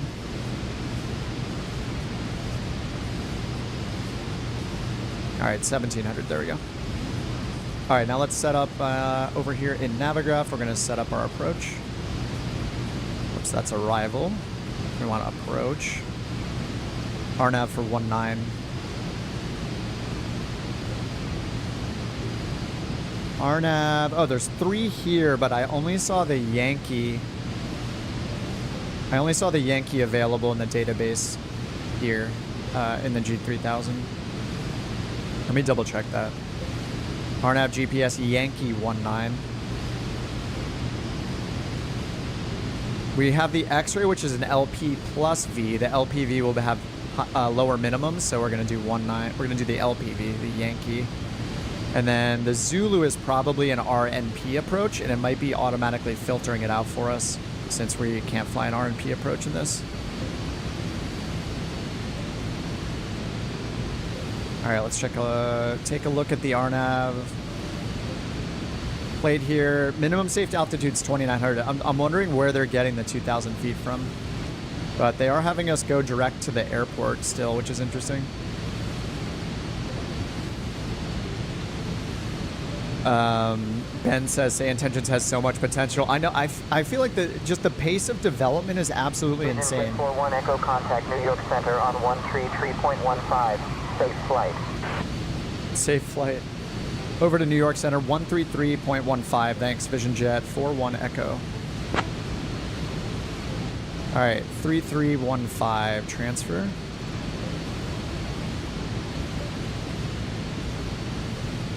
New York Center Vision Jet 3841 Echo, 13,000 feet on the RNAV 19er.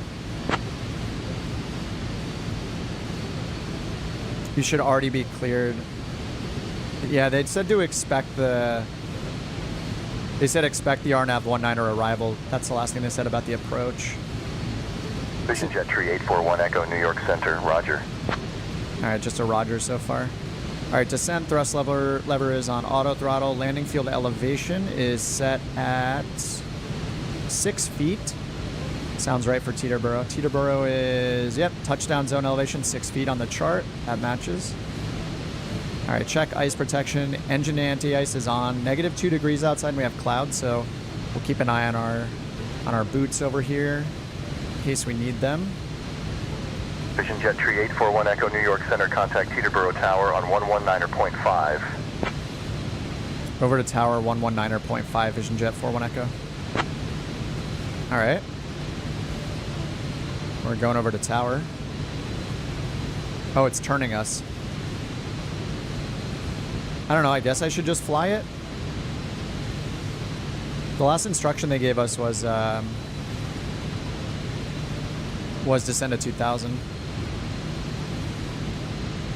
Teterboro Tower, Vision Jet 3841 Echo on the RNAV 19er.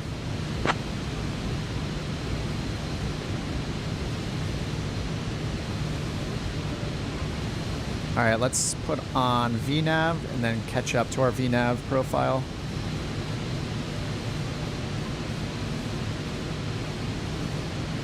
Make it a little more shallow of a descent so we catch up to that. Vision Jet 41 V Echo there. Teterboro Tower, roger, continue RNAV to runway 19er, report established on final information, Bravo is current. All right, continue on RNAV 19er. We'll report when we're on final and we will get Bravo, Vision Jet 41 Echo. Speaking of Bravo, yes, we need 114.2 for ATIS. POM 2, 1142. Oops, it's 13285. Whoops, that's the D-Link. 13285 transfer and monitor. So let's listen for Bravo. Let's see if Bravo is actually current.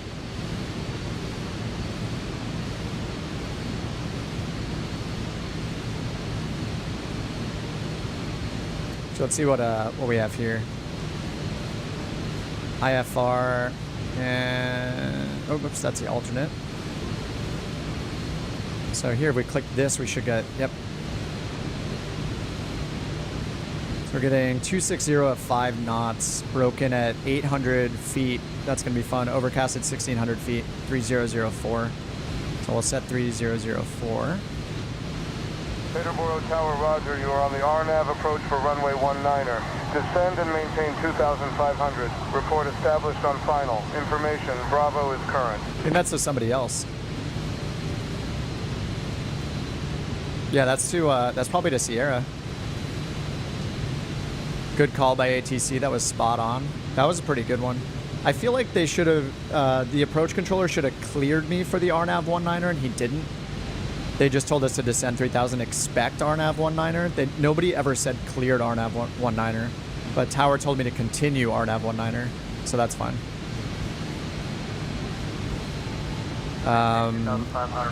Real world check on Delta says Navigraph real world ATIS shows Romeo landing ILS 19er 3004. Nice. Yeah, that's what I just pulled up as well. All right, I'm gonna go down here and set our FAF approach speed. Set it to 170 because it likes to slow us down much faster than usual. FMS is on there. All right, we're going down to 2000. It just reverted to pitch mode. Why is that?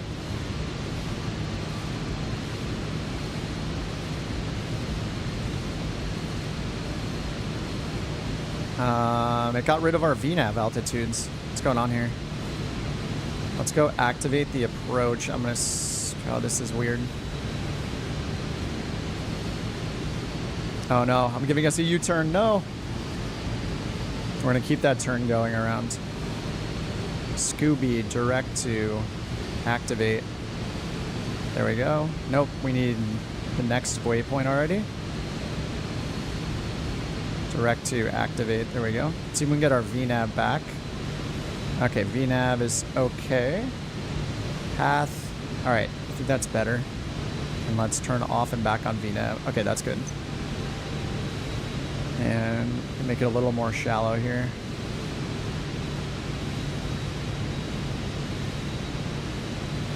All right, this is gonna be fun. We're still not hearing the D-ATIS, or the ATIS. Do I have the right one in? 13285. 132850.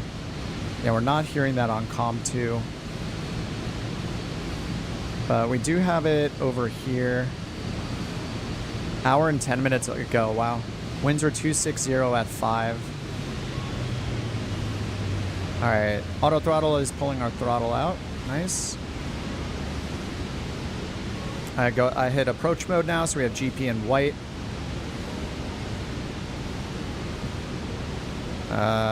What are we doing? Making another turn. That's a weird S. That's probably just because of where I hit direct. It's making this weird turn. Speed, FMS, yaw damper, V path, glide path. Okay, all that stuff is set. We're we're on V path. Skyhawk 542 Alpha X-ray cleared for takeoff, runway 21, caution. Alright, I didn't set my minimums yet. Let's set 241 for our minimums. 241 Barrow. FMS, that's good. Set our approach speed bugs. Alright, into the soup we go. It's reporting overcast down to, or is it broken down to 800 feet?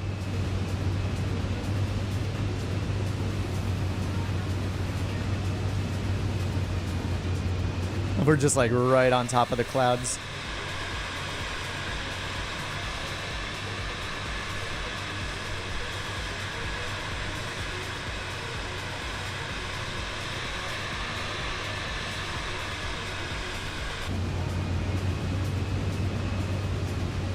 All right, then our go around is climbing right turn to 1500 direct above G.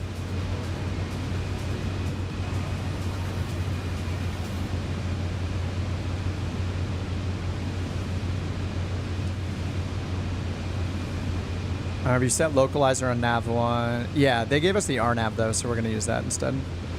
But yeah, if they gave you the ILS, then you would tune into the localizer.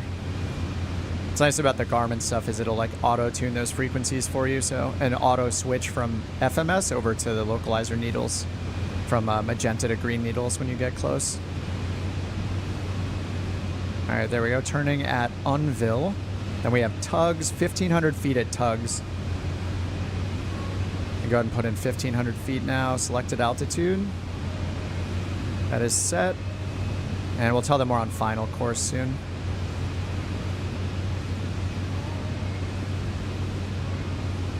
And looks like we're about, what is that? About 10 miles out.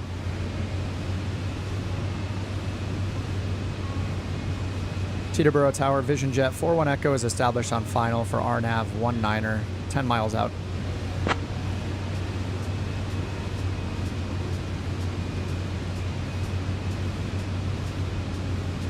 Okay, sync our heading bug straight ahead. Still on V path. We're waiting for the diamond to capture that. 2500 on radar altimeter. And it's 7 degrees outside air temperature, so we don't really have to worry about icing. 41 Echo Teterboro Tower, winds 279er at 14. Runway 19er cleared to land. Runway 19er clear to land. Vision Jet 41 Echo. Dude, this is so much more improved, just compared to what I did. What did I use? I think I did IFR on Saturday, right? It's just been a few days. Yeah, I feel like the rate that it's improving is pretty insane. All right, let's go to manual. Let's get down to 150 knots. Get our gear down and everything. Actually, I'll go all the way down to like 140. All right, gear down.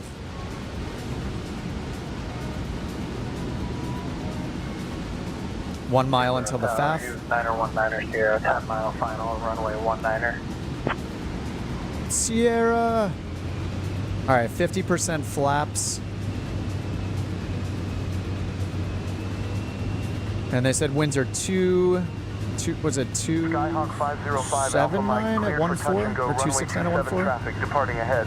It said at 14 knot winds. Runway 27, Skyhawk 505 Alpha Mike. We're showing 12 from the side right now. Hughes 9er Sierra Hughes 919 Sierra Teterboro Tower.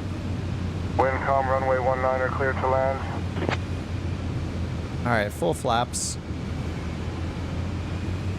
3 miles, 3.8 miles? Yeah, 3.7 miles till the runway threshold. All right, we're on the glide path. It's got our go around altitude set. 1,500 feet. That was already set, so we're good there. Sync the heading bug again. Clear to land, 91990. All configured. I'm gonna get that auto throttle off.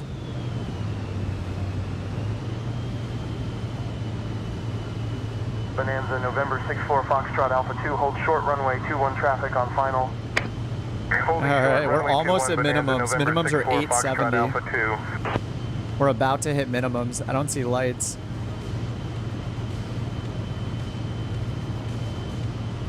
Does it not? Oh, sorry, we're not. Sorry, we're not hitting minimums. Barrel minimums were 241 feet. My bad. What am I talking about? We have 400 feet to go still. 235 is AGL. All right. I was like, uh-oh. But actually, we are potentially cutting it close. Anubis has broke out at 400 feet.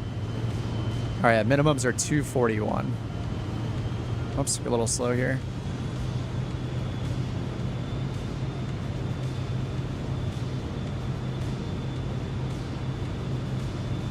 All right, ground speed is 92. 500. All right, we got a 4 knot winds, 4 knot headwind, 4 knot from the right. All right, 460. We have 200 feet to go. 542 Alpha X-ray, hold short of runway 25. All right, they're the runway lights right there. Holding short of runway 25 Skyhawk 542 Alpha X-ray. Let's get our airport diagram up.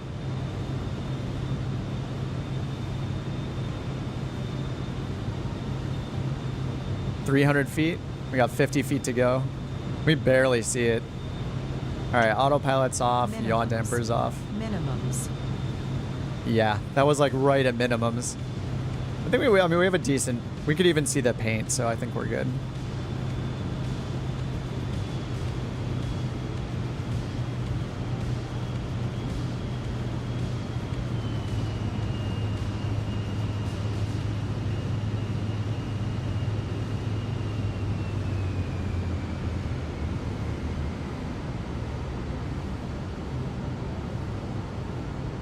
That is such a long landing. Halfway down a 7,000 foot runway. All right, they're gonna hand us over to ground. 1219er. Down here, let's go 21.9. Oops, down here. 219, enter. And we want to go to GA parking. Vision Jet 41, Echo contact Teterboro ground on 121.9er. Have a good evening. Over to ground 121.9er. Thanks, Vision Jet 41 Echo. All right, there we go. Oh, Soul is doing a go around. Good luck, sir. It's like FX is coming in. Look at this. The beauty of non-real ATC. I can go and take a minute and go watch these guys land. 19er, Sierra contact Teterboro ground on 121.9er. We can see Trojan and FX coming in. Sierra, did you, is that it? I'm not sure if you can hear. 19er Sierra. 19er Sierra. I assume that's your call sign that well, you just said it, so it's cool. We can hear the call sign that Sierra is using. 19er Sierra contact Teterboro ground on 121.9er. Yeah, 19er Sierra. That's awesome. So I also assume that if you put in something like, you know, couch captains 1415 or whatever for like a flight number, like as a couch captain, we would probably hear it say like couch 4151 or whatever, couch 1415 or whatever the flight is. All right, looks like FX is coming in first. He's at 800 feet. Now let me get these flaps up. There we go. All right, flaps up.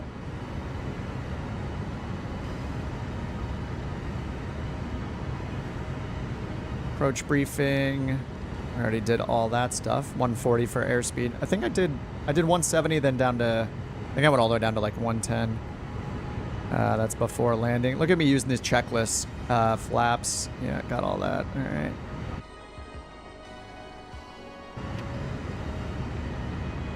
Go around. Next checklist. All right, flaps up.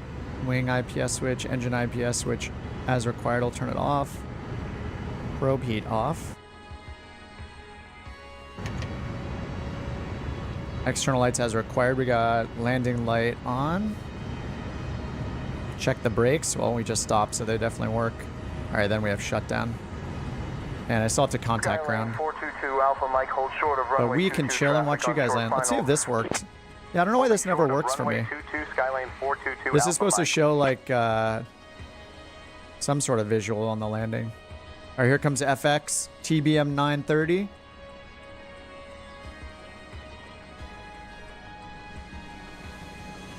Much better landing than mine. He actually, oh my God, he was center line. Beautiful. Overtie in the longitude. Very nice. I landed halfway down the runway. Neither of them did. Always good on my part. I'm going to do another flight. All right, Trojan's on the way in as well. All right, let's talk to ground real quick and see what they're going to give us. Teterboro ground, Vision Jet 41 Echo is clear of runway 19er at Echo. Taxi to GA parking.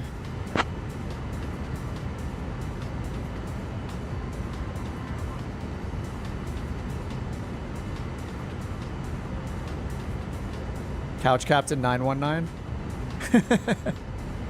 We should probably use Couch, right? Or Couch Captain. Couch Captain's pretty funny too.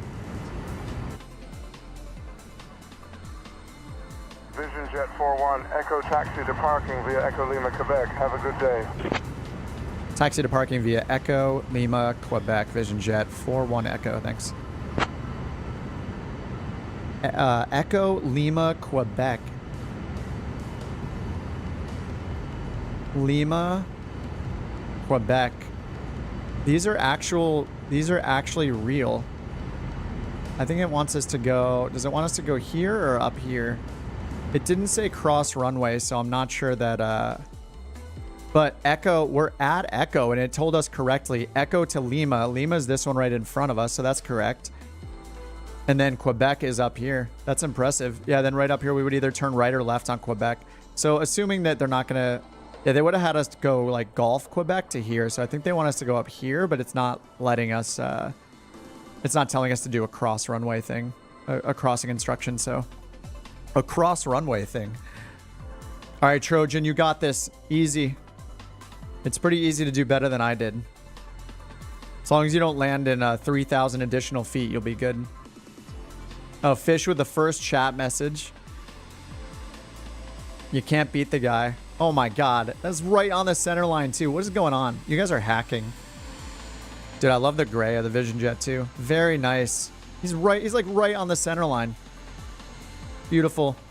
Why does everybody always land better than I do? It's becoming a problem. Warrior Tree 71 Bravo, Charlie in a right base, runway. All right, so they want us to turn right. Right base, runway 27 for Warrior Tree 71 Bravo, Charlie. You guys parked over there, right? I'm just gonna come park where you guys are because they don't really care. But it is really cool that it gave accurate taxi instructions. I feel like that's something that almost nobody, like no ATC does that. We'll see how Beyond ATC does.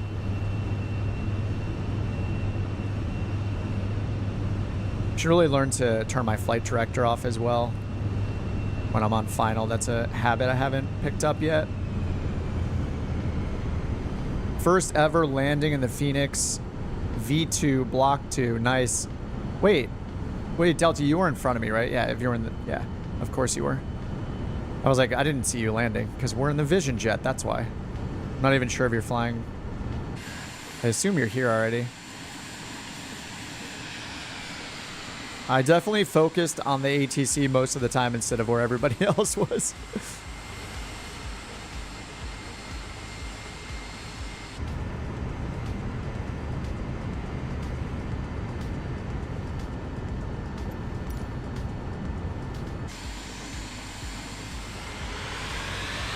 I have the scenery here, so people will be at a little different altitudes. All right, there we go. Parking brake on. Let's do the shutdown checklist, and then we're going to start it right back up for another one. All right, thrust is idle. IPS is all off. Let's turn our lights off. And these switches, we'll just hit all the switches. There we go. Done. Done. Stop. All right, easy.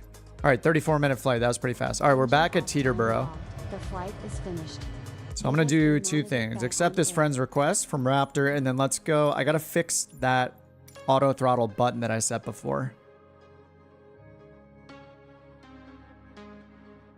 There we go. I set... Wait, that's... Oh, yeah. So auto throttle 2GA or Toga. That's not the one I wanted. I wanted just toggle auto throttle.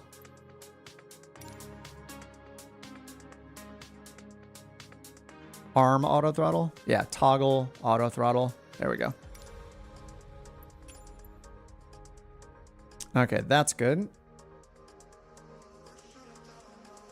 And then let's see. I think one more thing I want to do is I never use the smart camera anymore, so I need to set that. I lost a button on my Bravo, and I don't really want to put it on my right side, so I'm going to go nameplates. Put that on one of my joystick buttons because I use that a lot, especially when we're coming in on final. All right, there we go. All right, sweet. Let's go check out. Dude, this was perfect. We were like breaking out right at minimums, which was awesome. All right, nice. So we got that done. 7,500. Man, that seems like a lot of credits for OnAir Company. 7,500 for the 5 passengers. Very smooth. 133 feet per minute. Could do better. Let me check my balance sheet because I think in the last week I've just been bleeding money from the rental, right? Let's see. Today's the 5th. What would that make it? The 27th or something? Yeah, okay. The 28th, I guess, is the last flight I did. So since then, we've lost 5,000 for the... Oh, that's the loan repayment. Okay, that's why. And then between these, though, 1,000 to almost 3,000 we've lost for that. But we just made 7, so that's not too bad. Landing fee, parking fee. And we're renting... See, this... I don't know what this is. Kip on the ground, base, weekly ownership. Is that just because my base is in Teterboro that it's 1,100 credits? I think that's what that is this cost is based on what your base is. And since my base is Teterboro, even though I don't have an FBO, I think it's just charging us a bunch of money. Feels bad. So the reason I wanted to get back to Teterboro mainly was to regenerate a new mission because Teterboro is my base. I wanted to regenerate this mission here. These can be pretty long though. Yeah, these are 600-mile flights. So I just might not do that. I don't really want to do... This is an off-stream thing. Yeah, 460 miles and then 870 miles. That's not going to be fun at all for the stream. That's the one problem with some of these missions is that they pay you a ton of money, which is awesome. This is the primary way you're supposed to like earn a ton of money to start your airliner career, repay your loan. But yeah, this is not stream friendly.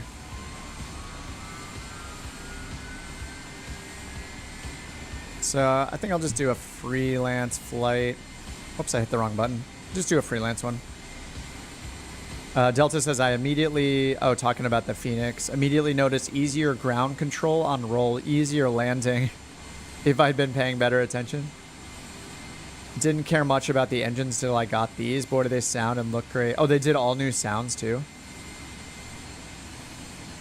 I think, I don't know, part of me, because everybody's raving about the Phoenix, part of me wants to learn it a little more again. I know who to ask if I want to. And also the Virpil, the control panel, also has a bunch of buttons specific for airliner use. which is pretty cool. Like, it'd be nice to take advantage of them. Actually use them. Do it, it rocks. It could be fun. It just, yeah.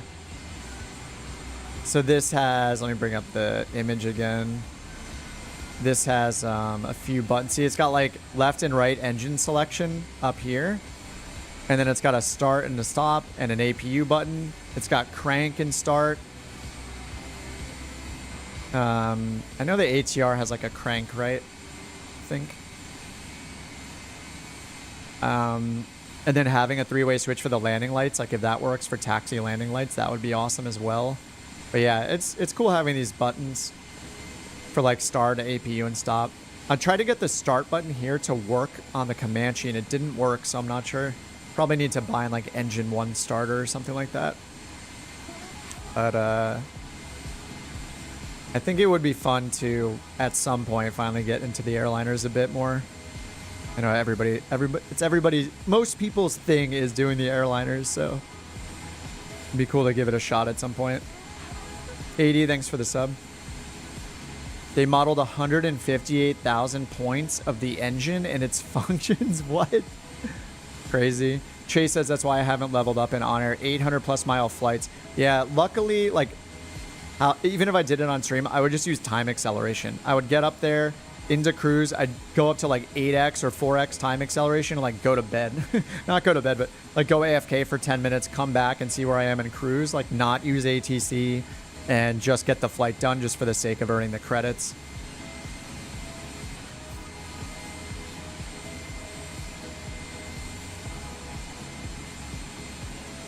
Oh, the Hughes XF11. Phoenix Block 2 is worth learning. I can fly so much better. Nice. Okay, let me go back and I think let's just do a freelance flight. Do one more. Level 10 Rockwolf? You mean in OnAir Company? I forget what my company was when I deleted it. I deleted it to restart it to make the VA because I didn't have enough credits.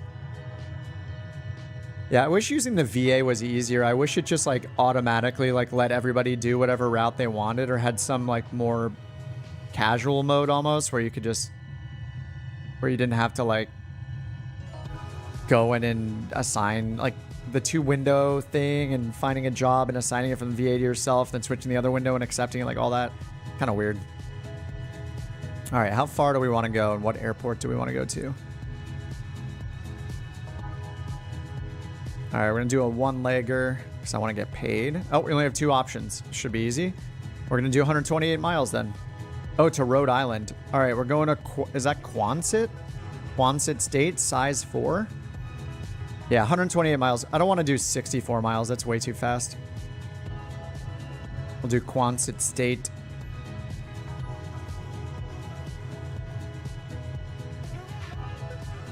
K-A-B-E.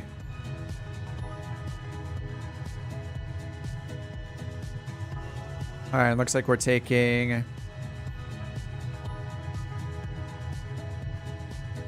Wait, what's this K-Day thing?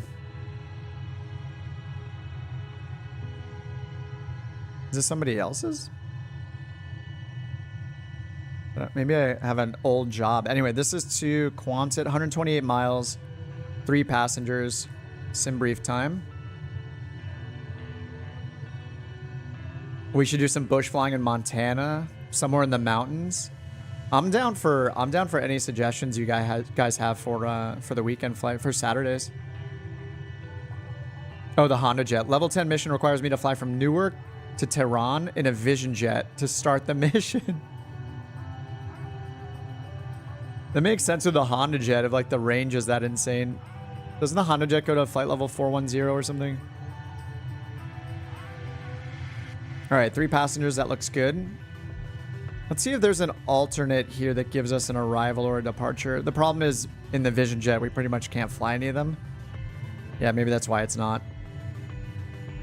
It's another reason why I should at least try the Phoenix for a stream or two is just to get some routes with departures and arrivals, SIDS and stars, so we can see how SayIntentions does with them. I'm not sure if it supports them just yet though. I'll have to catch up on their Discord.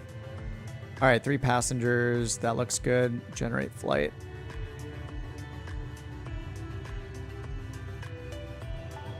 All right, flight level 230 is what we expect. 893 pounds of fuel, 3 passengers, block time 1 hour 15 minutes. And our call sign changed. We are now 1655 Golf. Since we're switching to another plane here, a little fictitious freelance plane that we're flying. Now update my call sign here. 1655 Golf. And that would be Vision Jet 55 Golf.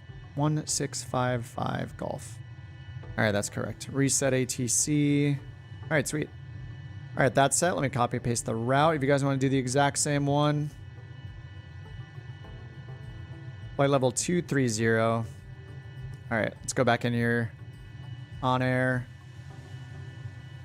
Import sim brief. And let's see our fuel here. 893 pounds. Yep, that's correct. We still have 500 pounds left over, and we got the 3 passengers loaded. Quonset state for, okay, validate fuel. Oh, you crashed the desktop? Oh, you landed already though, right, Sierra? All right, we'll fly in the morning again. Let's go minus 12 hours, 10 a.m. departure, 10:30.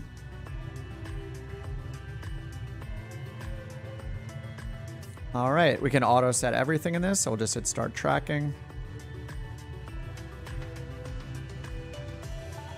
All right, done. Let's minimize that. All right, back in here. Let's get the GPU on again. 1, 2, 3, 4 switches. Statics, GPU. We're gonna keep the seat configuration the same because we got 3 passengers. So what does the family look like?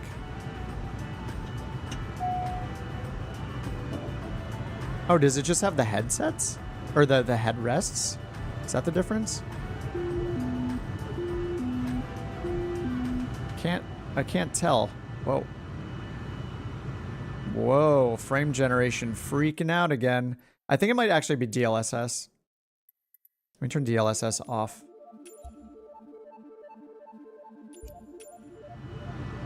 Yeah.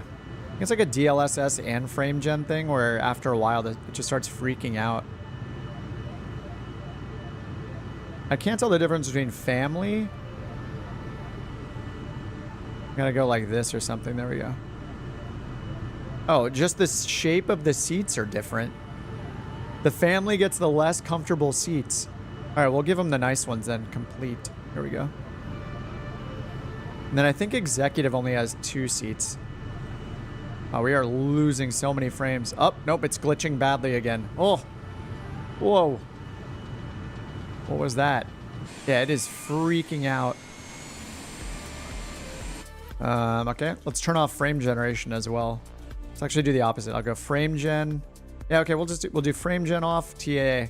No assistances right now on the graphics. See if that fixes it. Our frame rate will be bad now, but especially because I'm in ultra. You're gonna do the second leg in the A310. You probably have time. How long it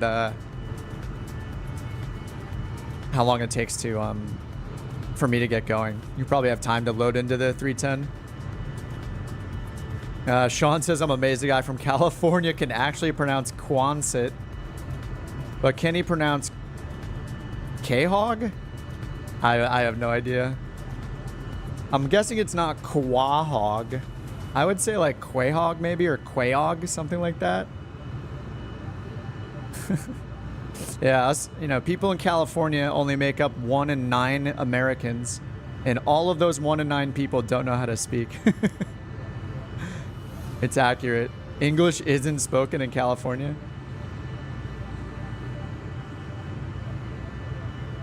Quahog? Oh, is it Quahog? Yeah, I would definitely try to pronounce it like Quahog or Quahog for sure, because that's what it looks like. But Quonset, I guess, Quonset, is it Quonset or Quonset? It's probably Quonset. What's up, Red Shorts? This airplane is great. Which one, the Phoenix or the Egg?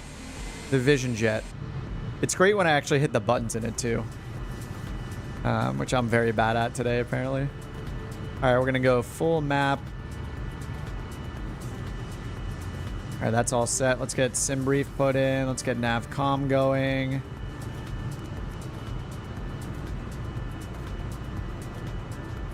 All right, there we go. Tab to Quonset. Quahog.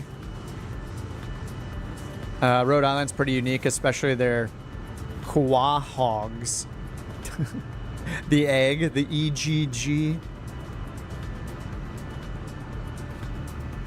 I don't like this song anymore. We're gonna get rid of this thing. Unlike, it's gotta keep the rotation fresh. All right, K-Tab to Breezy, direct Carmel. I'm gonna write in the name of these. Carmel, probably. Direct Bays, Seals, direct Gone. Groton or Groton. Groton. I'm writing these so we know in my route notes, so I know the names of them in case they call it out. And then direct Mink. And then destination. All right, so destination, arrival runway estimated 16, and departure estimated 24 at Teterboro. We'll see if that holds true when we get our clearance. All right, on the flight plan screen. All right, let's get Navigraph going again. Oh, Groton, like rotten. I literally just typed G-rotten in my notes so I don't mispronounce it again.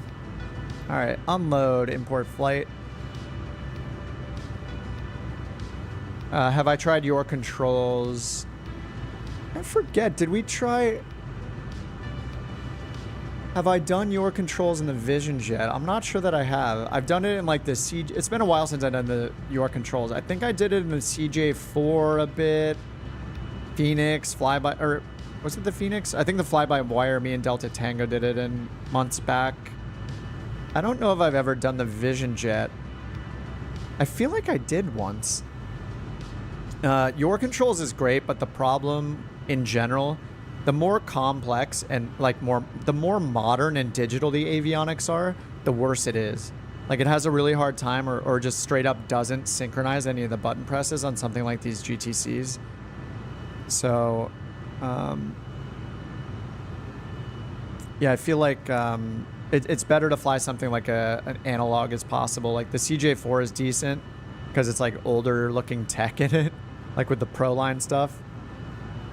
Or just flying GA is better in general, I think. But if you do it, I would just say the pilot who's flying, like if you do shared cockpit, I think the only thing the passenger should be doing is comms. Like if you're doing VATSIM or something like that. Because most of the time it messes up and it doesn't synchronize the things that are happening in the plane and the avionics. You're just kind of along for the ride. But if you do like shared cockpit with VATSIM, IVAO, that stuff's great. Oh, we have low IFR. Oh, this is going to be great. All right, from IFR to low IFR. That means under 100 feet.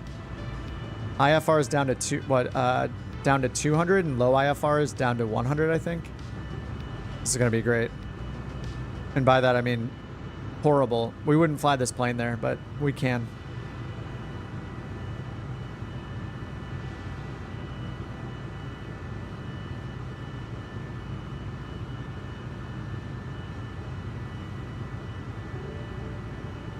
All right, Teterboro ATIS again, 132.85. Let's get that set. 32.85.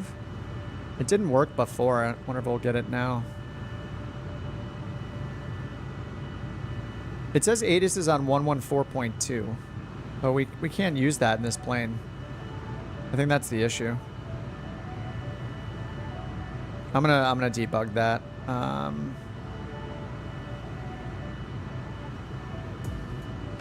What?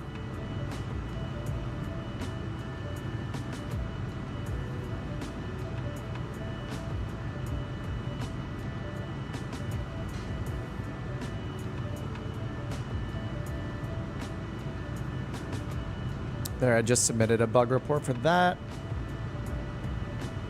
You tried with your friend, put a direct in, it wouldn't show up. Yeah, that's why it's going to be really, really good if we can get a true shared cockpit in Flight Sim 2024, which has been on their list forever. All right, so we can't get the ATIS here, so we'll just put it in clearance for now. 2805. And after that, we're going to go to ground, 21.9. And we will get the digital version of the ATIS. They're going to give us the information letter, but we're just going to use whatever numbers we find as our current ATIS numbers here. Winds are 220 at 04. Rain scattered at 1,000 feet. Overcast at 017, 1,700 feet. 0807 on temperature dew point, and altimeter 3004, which is what we had it at before.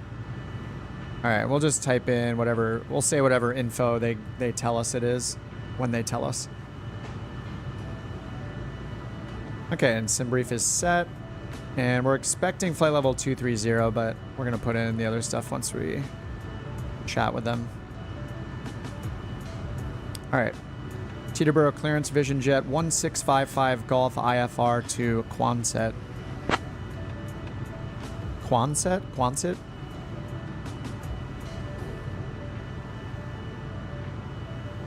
Wonder if they'll give us some kind of departure procedure, since we're at a kind of a big airport.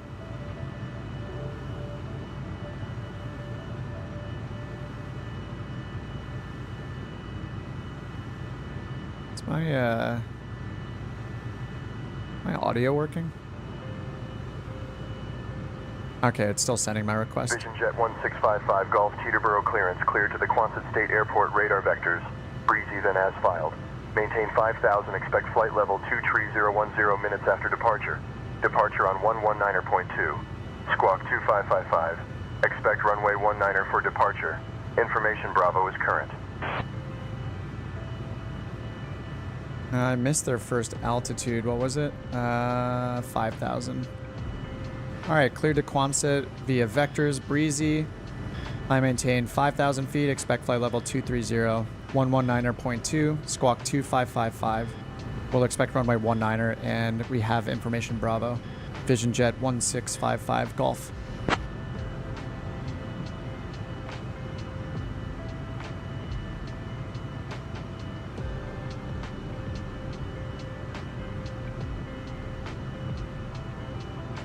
All right, altitude reporting is Vision on. Jet 55 Golf read back, correct?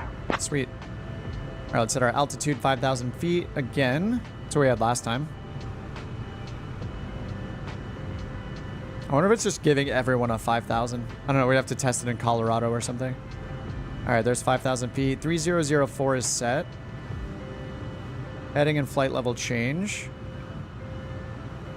FMS down here. 150 knots. And then heading, they said to expect runway 19, which is what we just landed on. 195. Let's bring that all the way around to 195. 195 is set. All right, checklist, pre-flight, latched. 1 and 2 are on. I'm not going to do the whole checklist this time. It's just, let's get it going to save a little time. All right, run, engine start. We still have our ECS on from before. Until you land and shut down the engines. Strobe on.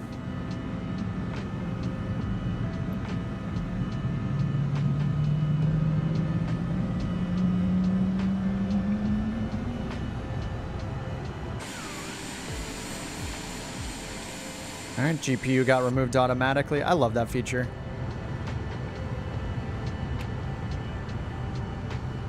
All right, autopilot is already set. Oops, 5,000. There we go. 5,000 is set. Magenta here, magenta here. And they gave us breezy, which is our first waypoint. So they said vectors breezy. So we're gonna stay on heading mode when we take off because they said they're gonna vector us to our first waypoint. So last time I switched over to nav mode pretty fast.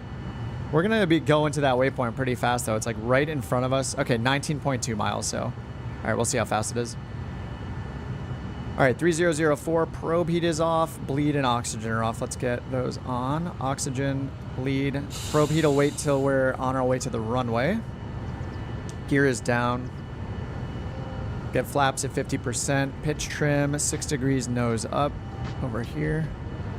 Done. 6 degrees, 50% on the flaps, 3 greens, and the gear lever is down.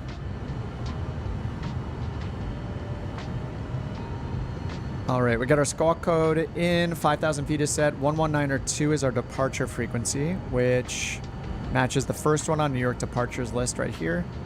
Spec runway 19, and we have information Bravo. Altimeter 3004, and winds are 220 at 4 for runway 19.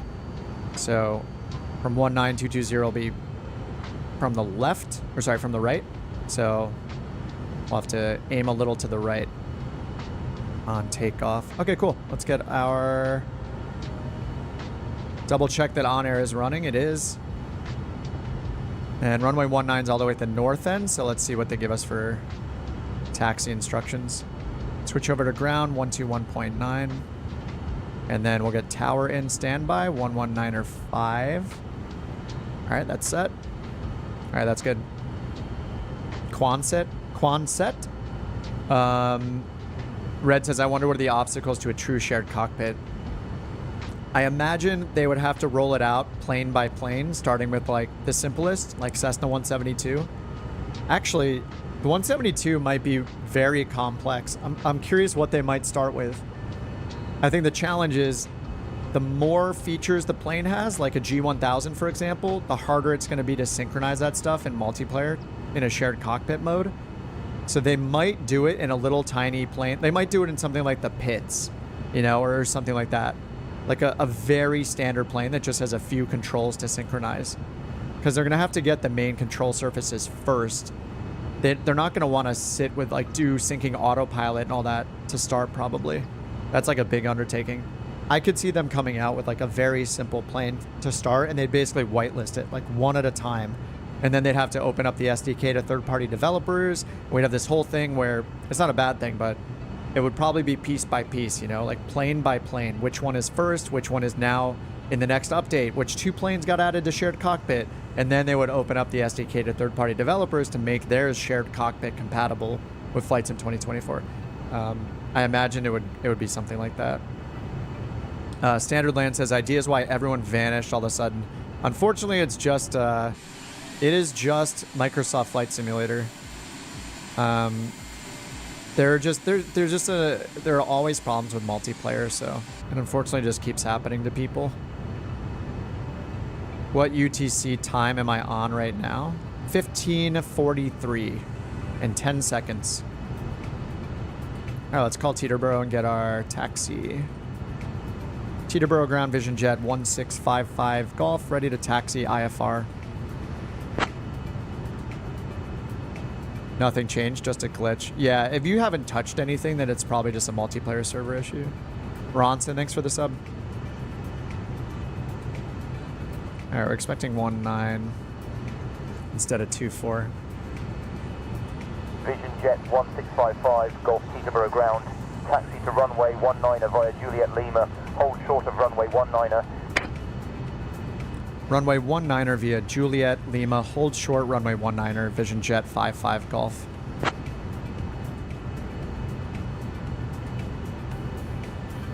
Okay, that was... Let's see what it said. Juliet Lima. Dude, this is insane. We never see ATC programs with accurate taxiway. Look. Juliet, it knows where we are. We didn't tell it where we were. Juliet, Lima. What it didn't get correct was it missed a crossing runway instruction, but then it said hold short 19er. So I'm guessing it wasn't trying to do... There's 2 possibilities. It is trying to tell me to hold short of runway 624. Runway 6 or runway 24, whatever they want to call it here.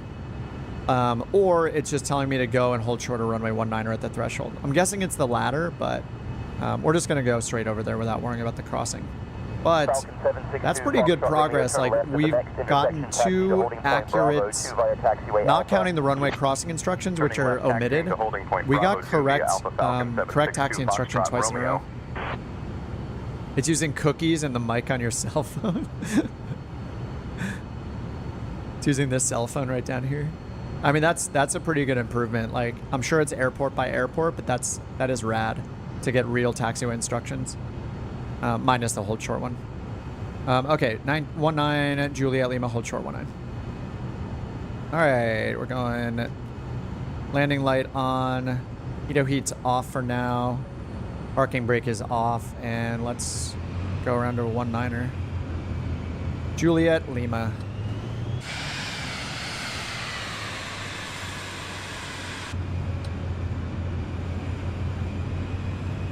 In real life, departing 2-4.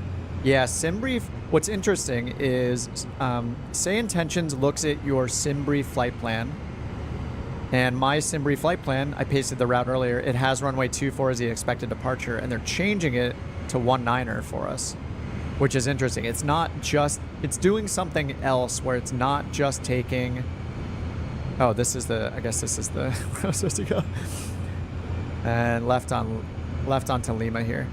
It's not just taking what SimBrief is telling it for the runway, so that's interesting that it's doing something extra.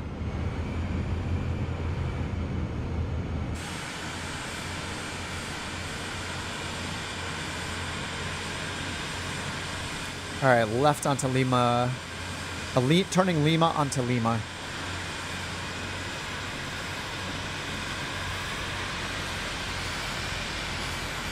Fuzzy taxiway, yeah. This is the only time I can get the nose wheel on the center line, or on the taxiway line. There's just random grass here, and I can barely do it.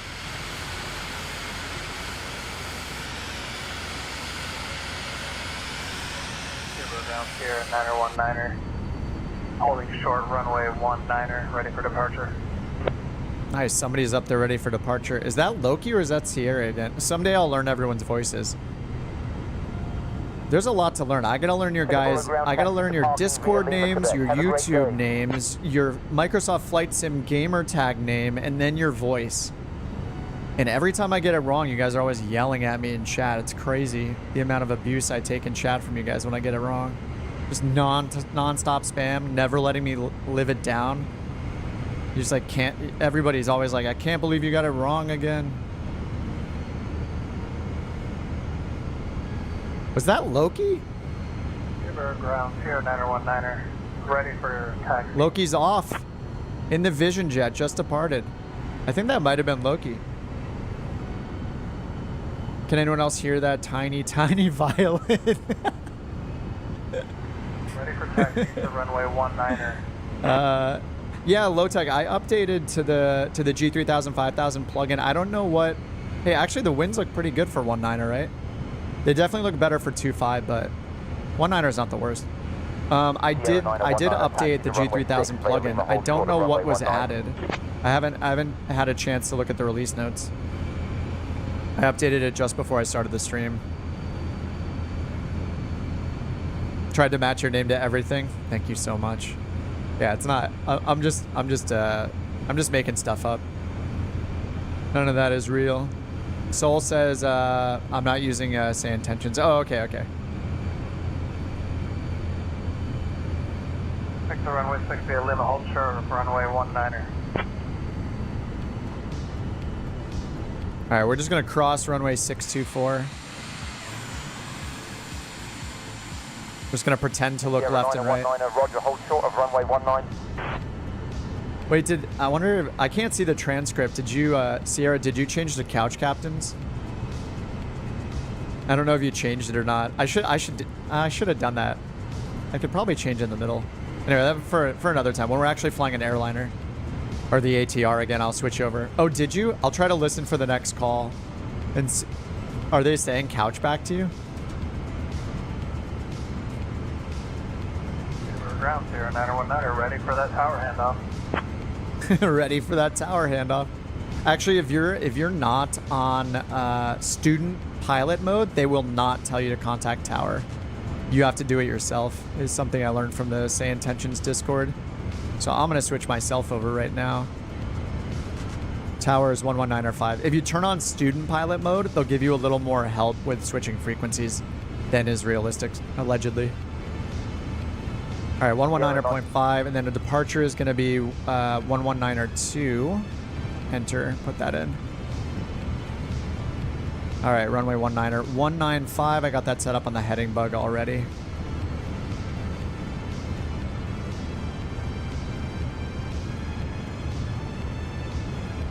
Bonanza 964 Foxtrot Alpha 2, hold short of runway 12 traffic on final. Sierra is looking much bigger than he was a moment ago. Foxtrot Alpha 2. All right, pitot heat is on now. Flaps are at 50%. Pitch trim is 6 degrees positive. Engine anti-ice going on because we're under 10 degrees. Teterboro Tower, Vision Jet 1655 Golf, holding short runway 19er, ready for departure. Go ahead, Kip. I'm not going to be able to see you as in all your glory if you're behind me. The big boy Airbus. All right, so we're going to fly runway heading until they give us vectors, I guess. Heading, flight level change 140 for now. And I do have the auto throttle button set correctly this time. Am I in the right frequency? I think I am. Vision Jet 1655 Golf, Teterboro Tower, winds calm, runway 19er cleared for takeoff. Information Bravo is current. Runway 19er, clear for takeoff. We have information Bravo, Vision Jet 1655 Golf. All right, parking brake is off, pitot heat is on, landing light is on. Flaps and pitch trim are good. And we got clear for takeoff, runway 19er. And we're going to stay on a runway heading till they give us vectors to Breezy, which is our first waypoint. Go, Sierra, go! You can see you right in front of us. Close this for now. All right, we got white arrows, so we can use this for takeoff.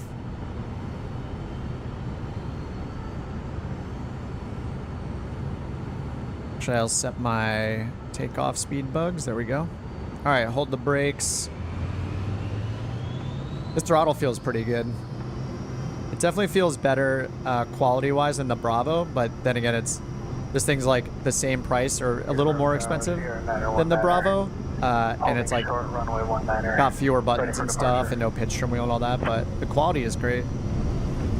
It's a smaller travel distance though with the lever and rotate. All right, I'm ready with the gear. We want 5 degrees on our pitch. All right, running out of runway, positive rate, gear up. 115 plus knots, flaps up. 300 feet. Cleared for takeoff. Information Bravo is current. Information Bravo. Is that one of you guys? It's so cool when we're all flying the same route together. All right, autopilot on, that's 500 feet. Auto throttle on. Climb is set. Heading mode is set. All right, much smoother than last time with that correct button that time. Clear for takeoff, 19er with Bravo. Sierra 9er 19er. 9er 19er on the way.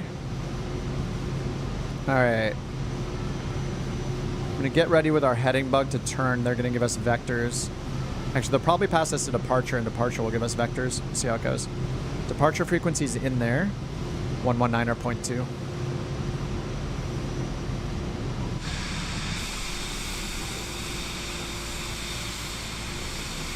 Want to see if we see the big A310 coming behind us. Who's right below us? Overtie is right below us in the longitude.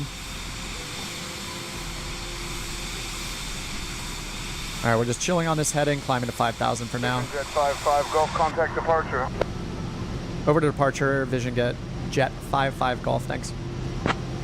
Saying thanks to an AI feels weird, but you know, be nice to the machines. They're gonna own us all one day. All right, 119.2. Is this Teterboro departure? Or I think it's New York departure, because there were 2 frequencies. New York departure, Vision Jet 1655 Golf, 4,000, climbing 5,000. Pretty sure it was New York departure. Yeah, it is. New York departure. Right there. All right, 1,000 to go. That was that beep right there.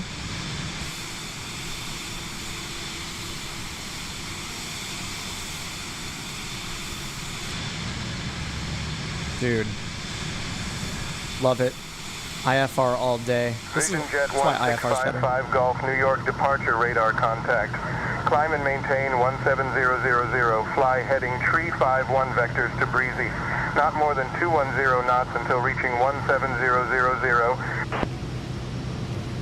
All right, climb and maintain 17,000. Turn heading 351, and we'll keep it under 210 knots. Vision Jet 55 Golf.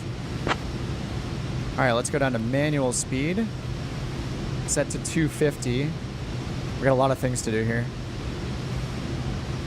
All right, bring the set speed down to 210. Okay, there we go.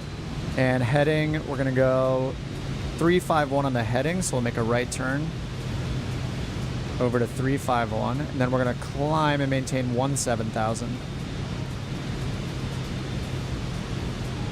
All right, flaps are up. Just double checking that. All right, over to 351 and then 17,000 feet.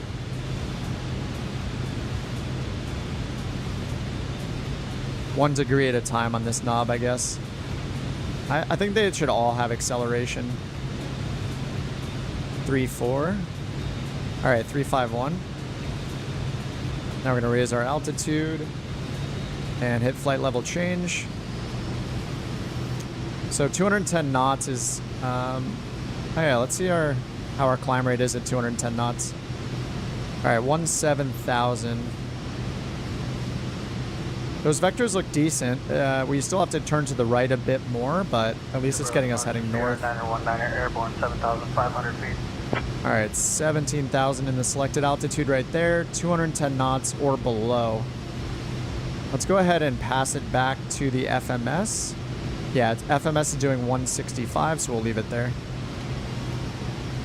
So that'll climb us all the way up. New York departure radar contact. Climb and maintain flight level 230.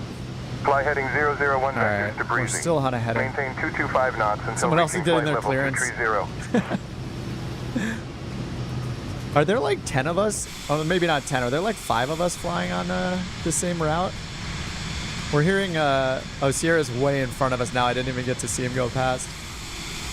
This is cool though. We got Raptor right behind me, the TBM-9, and we got Versa is in the Honda Jet as well right there. See their lights? They are above the Mega Soup. Autopilot tried to kill me, but we're good now. 1 vector breezy. Maintain 225 until reaching 230. Climb 0919er. And they gave us, it sounds like they gave us both a speed restriction. So here's where we're heading so far. This is the vector they got us on. They said vectors for breezy, so I'm curious. Now that we're following this instruction unlike last time, see what happens.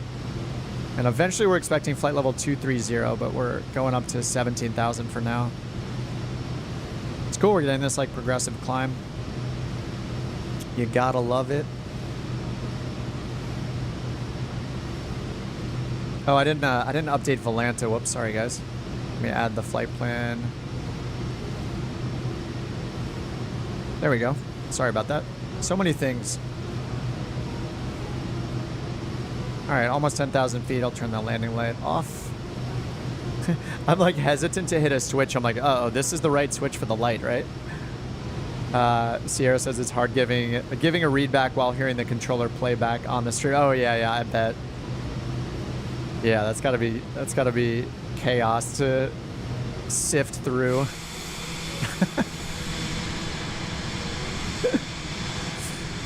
Too bad you already blew right through that speed restriction. Yeah, I bet.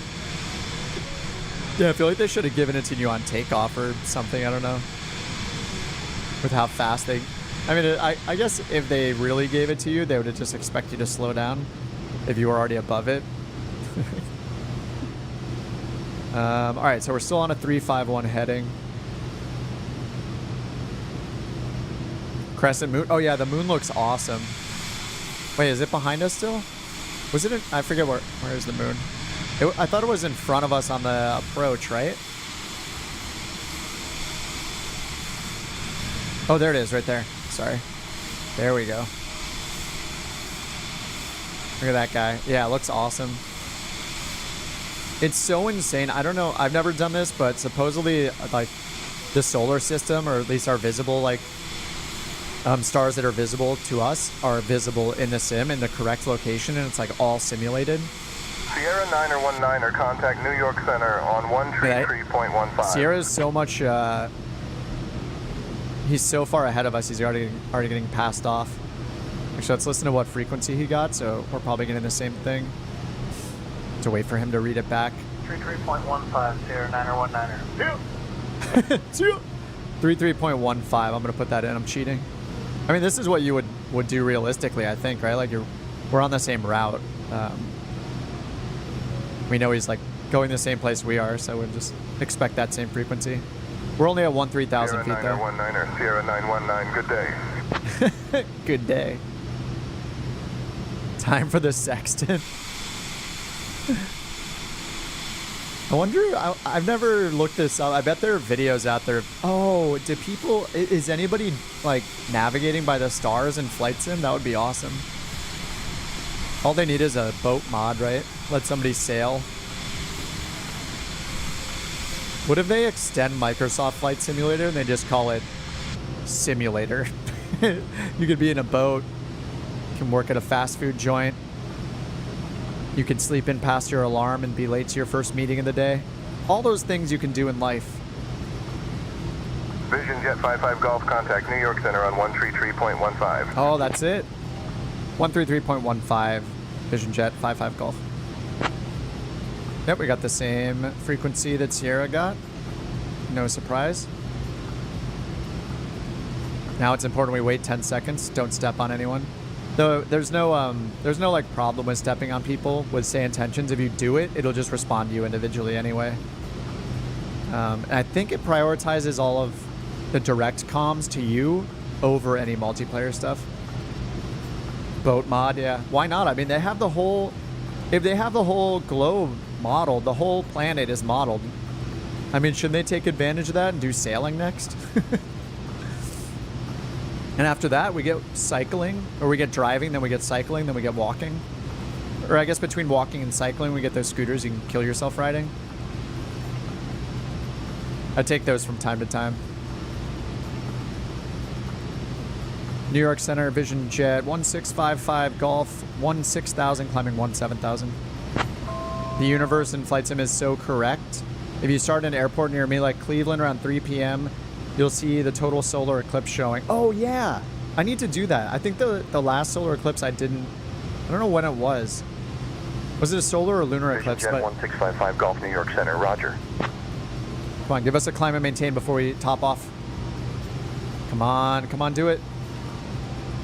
We only have 300 feet to go. Come on. Oh. Alt mode is activating. There are boat and ship mods. Yeah, I've seen the carriers. All right, see you, Red. Thanks for dropping him in. We'll know if it's correct when Neil deGrasse Tyson checks it. Yeah, true. I love when he, like, we'll talk about a movie like, you know, The Martian or Gravity, you know, weighs in on movies like that, or Interstellar. Whoa. We just had a crazy little bump right there. Everybody okay? Versus literally flying circles around me. He's coming around for another pass. I love when he weighs it. Yeah, it's great. I mean, he's just such like a charismatic dude. Like, his voice is iconic, you know? Dude could be a voice actor, but he's an astrophysicist instead. He's both. Especially acting when he says things, you know, about the moon landings. Obviously fake.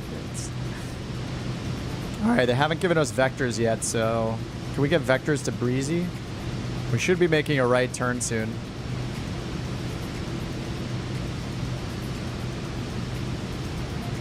I remember when he told Conan the moon in his background on the talk show is positioned wrong.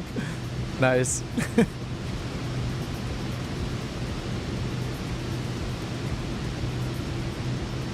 All right, cabin altitude still climbing, 5,400 feet. Everything else is looking good. 60% thrust handled by speed mode. FMS is doing it. It's trying to get up to 250 knots. 31 knot crosswind. As soon as we turn right, we're going to have amazing winds. The moon's made of Wheaties bits. I wonder if they're going to actually give us another heading. New York Center, Vision Jet 55 Golf is ready to turn to breezy when we can. Let me see if they'll give us direct breezy now. Sometimes we got to nudge them a little bit.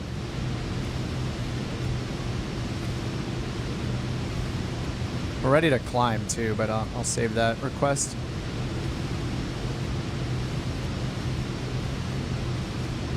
Vision Jet 55 Golf, turn right, direct breezy. When able, resume own navigation. All right, turn right, direct breezy, and then resume own navigation. Vision Jet 1655 Golf, thanks. All right, turn direct breezy. Nav mode. And I'm turning our heading bug around here.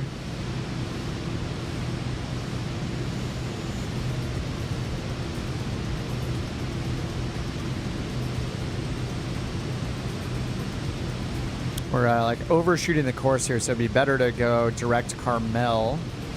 But we'll do what they said. Well, they said we're going to zoom on navigation, so it's fine. And okay, it's already auto-sequenced to Carmel, so we're good.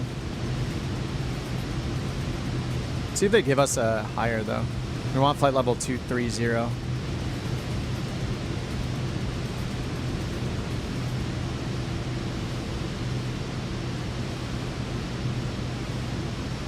Debug. After giving us vectors to a waypoint, ATC forgot to clear us to another waypoint or tell us to resume navigation after that. How do you know what to put in the heading? So since we're going direct, all I'm doing is just turning it here in between the arrow and the broken line. So he didn't tell us to fly as he didn't tell us to fly a specific heading, so I'm just flying in between these two things, the arrow on the broken side of the map, broken side of the line. So that'll put us towards the course here. So this is the broken line, and the arrow is actually going to be pointing directly to our next waypoint. So this is the arrow's direction. So I'm just, yeah, pointing towards the course relative to that arrow. And then what I did as well is I hit nav. So once we get close enough to the course, then it'll automatically switch over to nav mode. Here it says FMS is just what the G3000 calls it, but it may say GPS or it may say nav. So once we get close enough, it'll automatically switch to nav, so I don't have to worry about turning us left onto course. It'll just take over.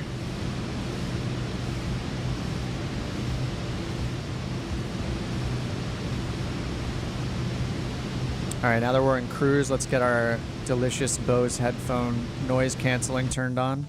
Ah. Now it's awkwardly quiet.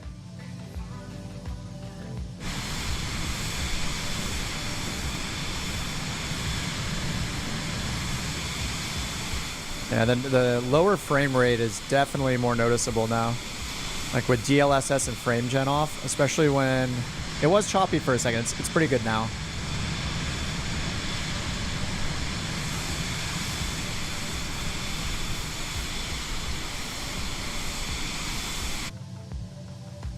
All right, I'm going to do what I usually forget to do, which is just start planning for our descent way earlier. All right, so here is Quonset State, or Quonset, North Kingstown, Rhode Island. Oh, it's right on the water. This is going to be sweet. I don't know if I've flown here before. We're just going to get our ATIS frequency in for now. 118.6. We'll get that on COM 2. And activate monitoring on COM 2. And so now we know as soon as we hear it, it's possible we'll hear another frequency, another ATIS before then, since there's only so many frequencies, but yeah, hopefully we'll only hear it when we get closer. All right, there's nav mode turning on and turning us left.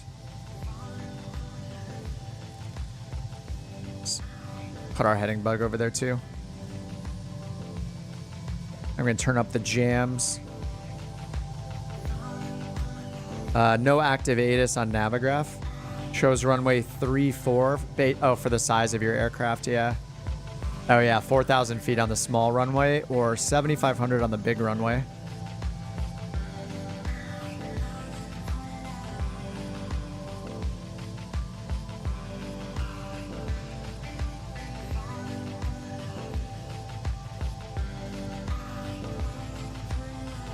Delta, did you say you had you didn't set up SayIntentions yet? It's actually really fast to set it up. You just have to like choose your microphone device and like you have to log in, choose your microphone device, and then set up your call sign. That's about it, and then you're like good to go. Sierra says it's actually cool hearing myself through your radio though. Yeah, nice. Dude, I think it's awesome too. I've always been skeptical of, or not skeptical, but very hesitant or downright against like hopping on Discord just because there's the chance that somebody like random hops on and hops in and says some horrible things, you know? Just because of that, I've avoided doing it. But at least with SayIntentions, there's like a filter, there's moderation, people have paid for a product, you know? It's not like anybody can just hop in there. You at least have to put money down. So I feel like that's a natural filter. I'm not saying any of you guys would do anything inappropriate, of course, but it also keeps it structured, right? Like we're not going to talk over each other generally or have 5 people talking at once, or you know, it's nice. It's a really cool way to have like to be able to hear each other. And then I think it'd be cool if they did something like added in the ability to just chat with people if you want to, like optionally tune into another frequency like tour guide. So say you get en route, you can like tune into another just chatter channel and just chat with people on nearby and just be like, yo, where are you heading, or where are you from, whatever, what beer or coffee or soda are you drinking, you know, all the normal questions people ask each other when they first meet. I'm looking at him. Yeah, it's I had concerns about being in a Discord channel with you.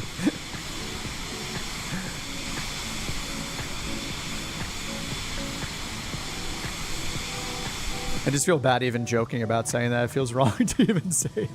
It feels kind of messed up. All right, let's take a look at... 5 Golf, climb and maintain flight level 230. Oh, it got us. Climb, maintain flight level 230, Vision Jet 55 Golf. All right, let's go up to flight level 230. Flight level change. I usually just start moving the selected altitude, hit FLC, and then just keep turning the altitude since it takes so long to get up there. All right, 230, we're gonna need standard baro, so I'm just gonna right click here. Standard baro. Let's do it before we get up to 18,000. Vision Jet 55 Golf, climb and maintain flight level 230. Climb, maintain flight level 230, Vision Jet 55 Golf. Did I not reply to him? It could be that I'm transmitting too fast and there's like a little buffer I need to wait before I transmit. I thought I did, but maybe I didn't. All right, too much music. Caffeine-free Diet Pepsi. Hello, are you still there? Golf, contact Boston Center on 128.1. Boston Center 128.1, Vision Jet 55 Golf.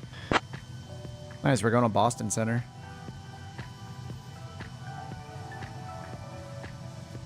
All right, transfer 28.1.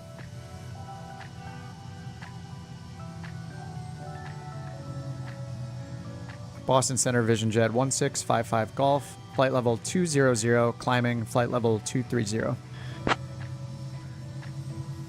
I didn't say with you. Sorry, guys. It would be funny to hear people chatting about Diet Pepsi. Vision Jet 1655 Golf, Boston Center, roger. And talking about Diet Pepsi in one breath and then reading back an IFR clearance in the next. Don't say with you. I never do. Please don't say with you. Lol. Yeah, I'll die. There's so many real pilots that say it. It's crazy. Like, it's just a thing. Like, there's nothing really against it. It's just funny that it's so, like, totally... It's just textbook improper phraseology, yet everyone says it. I think like real ATC is so much more laid back too. Like What's that guy? Mac? Is it Matt Guthmeyer? He's now flying a TBM 850, I think. I saw one of his videos. It's been a while since I've seen them, but I was listening to his ATC calls, and it's so conversational, and he's not even using. After the first transmission with his tail number, he doesn't use it again. Like he'll be like, you know, so and so. What's the weather like here? He'll say his registration number properly, and then they reply back. They're like, they'll say his tail number, right, to establish that they're talking to each other, and then after that though, then he'll just key the mic and be like, oh, okay, so blah blah blah, and then they'll be like, yeah, you can, and then he'll. It's just back and forth without the tail numbers again. Until the conversation's over, and then they stop, you know? I think I'm probably like way too... I probably say my tail number way too often. I can probably just say like, you know, one word, like, instead of saying the tail number every time.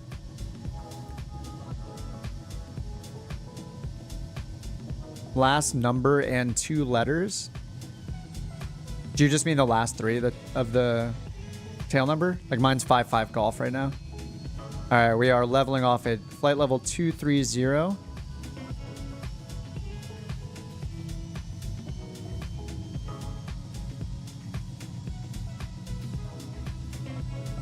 Yeah, okay.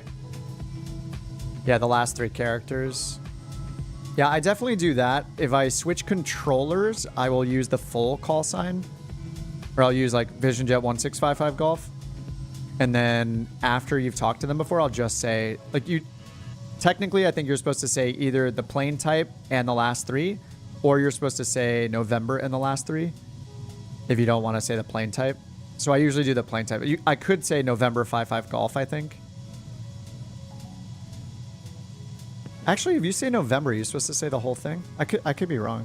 Anyway, I would say like VisionJet 55 Golf. Or I think some people would not even say the plane type and just say 55 Golf, but I think you're supposed to say either the plane type or November in the case of a GA flight. Hey, the clouds are looking pretty awesome over here. We got like these intersecting layers of the clouds. This looks like fog almost, and then you have like are these cumulus? Cumulo?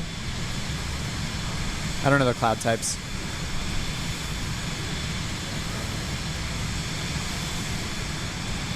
But different layers are looking pretty awesome right now. Initial call, you say the whole thing. Yeah, then it gets abbreviated. Yeah, Greg says initial call is the full call sign. After that, just the last 3. I think you can use the last 3, but I thought that technically you're supposed to say like the plane type each time. Maybe not. So you guys are saying you could do like VisionJet 1655 Golf, and from then on, I only say 55 Golf.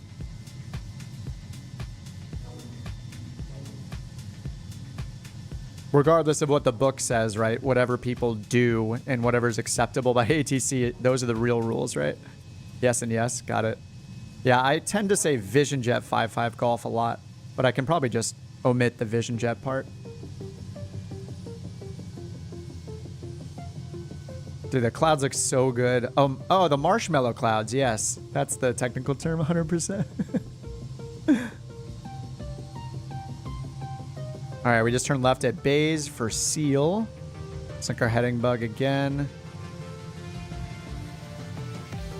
Cabin altitude's maxed out. Everything's in the green. 50% thrust. Mach 0.49. 33 knot tailwind. That's pretty nice. 10 from the left. Anuba says, every time switching controllers, if you're on IFR, your call sign, or in this case, VisionJet. Yeah, I think I could say November 1655 Golf, or I could say VisionJet 1655 Golf. Yeah, I think I've made the habit of always saying my plane type. Whereas I can probably just save many words and just say 55 Golf. In the real world, that's probably appreciated, right? Like if you're doing real world and you're on a busy frequency, they probably don't want to hear you saying VisionJet every single time. For the check-in, it makes sense as like a quick reminder of what type of plane you're in. But I'll leave it up to the real pilots to educate people. Lining up for 3-4. If only I had a way to communicate with a radio over multiplayer. You know, if you loaded it up, we would probably hear you on the frequency. You could ask them. We would hear you ask for what the current or what the expected approach is. Let me ask him right now. New York Center, what's the expected approach into Quonset Vision Jet 55 Golf? See if they'll give it to me early. Simbrief said runway 16.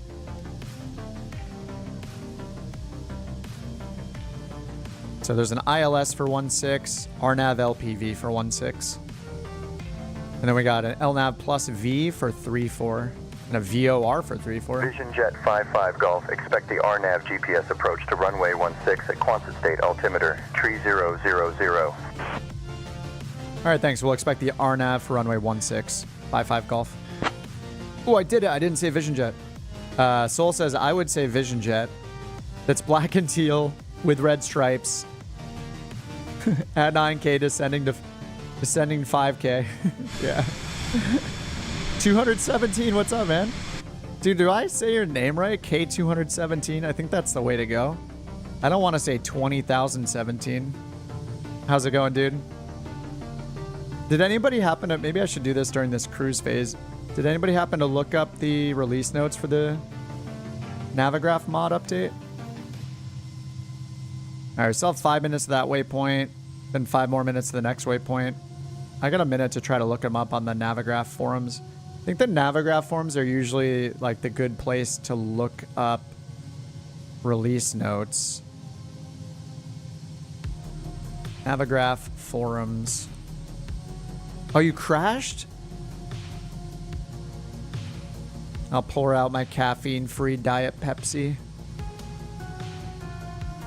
It's 99% said wrong. It's 2017 technically. Oh yeah, K2, that's right. Sorry, man. I think you've told me that before. Worst memory. That'll be it for you. Thanks for the fun flying. Thanks.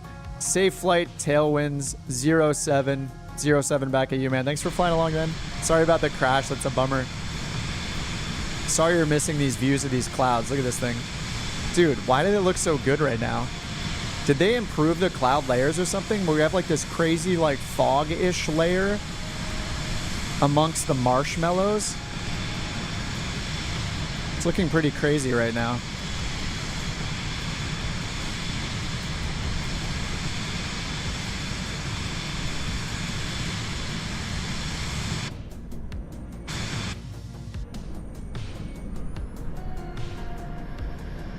Clouds are way better on your end. I don't think they made any changes, right?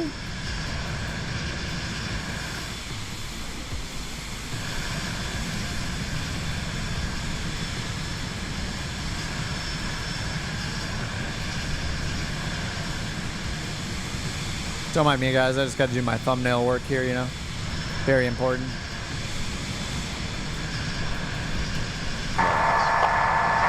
Oh, we got the ATIS. Solid overcast at 200 for temperature. Dew point 7. Altimeter tree 004. Visual approaches in use. No way. Course heading altitude and if flight following is no way visual approaches are in use. Read back all runway and hold short instructions. VFR departures contact clearance delivery on 134.5. Advise on initial contact. You have information India. Quonset State Airport information India. 0350 Zulu. Wind 240 at 12. Visibility 7 statute miles. Sky conditions. Solid overcast at 200 for temperature. Dew point 7. Altimeter tree 004. Visual. Yeah, okay. Alright, yeah. Solid overcast at 200 feet. Last we saw Navigraph, it was reporting low IFR when we were leaving Teterboro. Yeah, still low IFR. Runway 16 is preferred real world, it looks like. Is DZ drizzle, I assume? Temperature 80 and dew point 7. So overcast at 200 feet, which is at IFR minimums for us. We're going to land it no matter what because we can, but technically it would probably divert, mattering if people were actually able to land or not.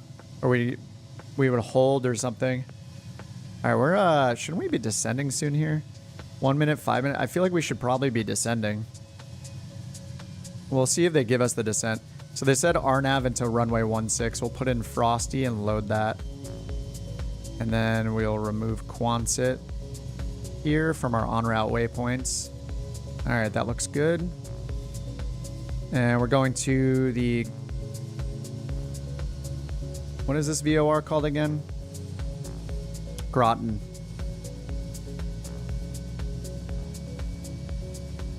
All right, yeah, RNAV 16. And they said the altimeter was 3000, but we just heard on the ATIS it was 3004.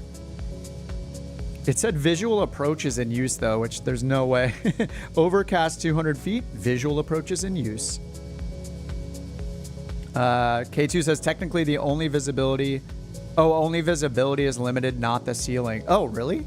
Okay. It said 7 statute miles. Yeah, I guess that's why everything shows RVR. I have so much to learn. Still. All right, let's see. 5 approaches. Let's get the RNAV 16 in here. I chose Frosty just so we have something.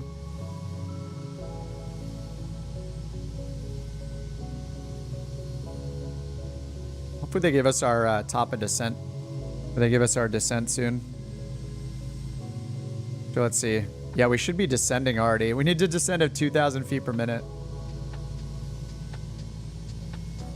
I'm going to wait a little longer. Oh. Maintain 7,000. Descend and maintain 7,000. Vision Jet 55 Golf. Dude, the thing read my mind. It was waiting for me to get to this waypoint, it looks like. All right, vertical speed mode. We're just going to go at 2,000 feet per minute for now. All right, descend and maintain. Oh, I already forgot what he said. Did he say 7,000? Transkip to save the day. Yeah, 7,000. All right. Whew. I could have just asked him.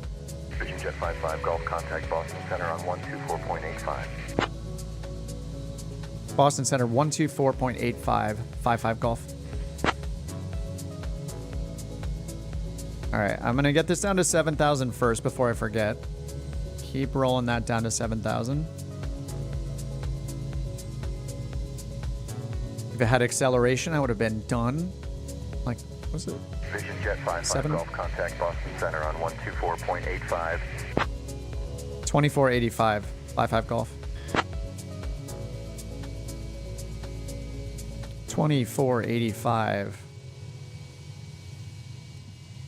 All right, we're going to get 3004 in advance.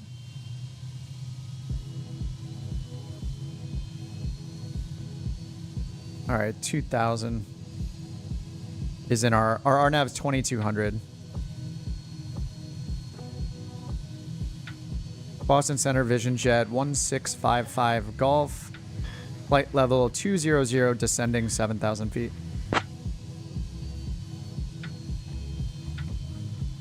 Touchdown zone elevation 11 feet. Let's check our landing elevation. 12 feet. Close enough. Donald says, when I fly with real weather, I see so many great cloud. Yeah, live weather all the way. Vision Jet 1655 Golf, Boston Center, roger. All right, we got Boston Center. Let's see if they confirm GPS 16 and clear us for it, because we're not cleared for any arrival yet.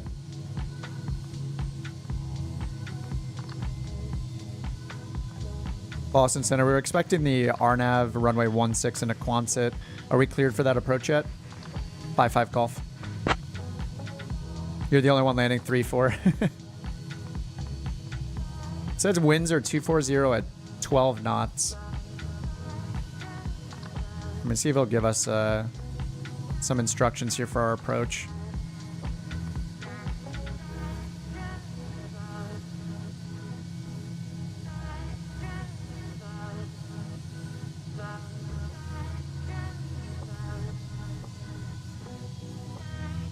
Vision Jet 55 Golf, descend and maintain 2,500, cleared RNAV runway 16 approach at Quonset State.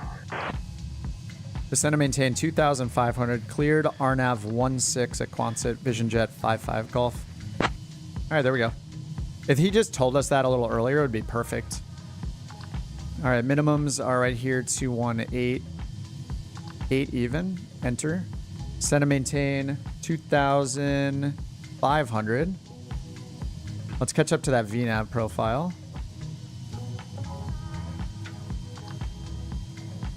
I wish he gave us a fix or told us to expect vectors, but it's not quite there yet. All right, and then over here, required is 2,100 feet, so we're gonna go a little faster than that. Oh yeah, we can see it on our vertical speed indicator anyway. We'll go 2,500 to catch up to it. And then VNAV, how did VNAV get armed? I think it was armed from before. I don't know. I didn't hit that, but now it's armed. All right, sweet. I think we're good. Turning left at Mink, and then we're going all the way up. I don't know if we have a reversal. Doesn't look like we have a reversal at Frosty. K2 says it's a misconception. Regulations only specify flight visibility is necessary to descend below the DH. Disregard approach lights down to 100 above. Disregard the approach lights down to 100 above. Thing gets confusing. I don't know that last part, the disregard part. Only visibility.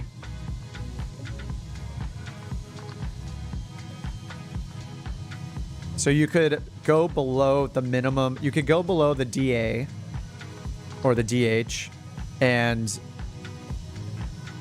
as long as, yep. So then how low can you go if it's not?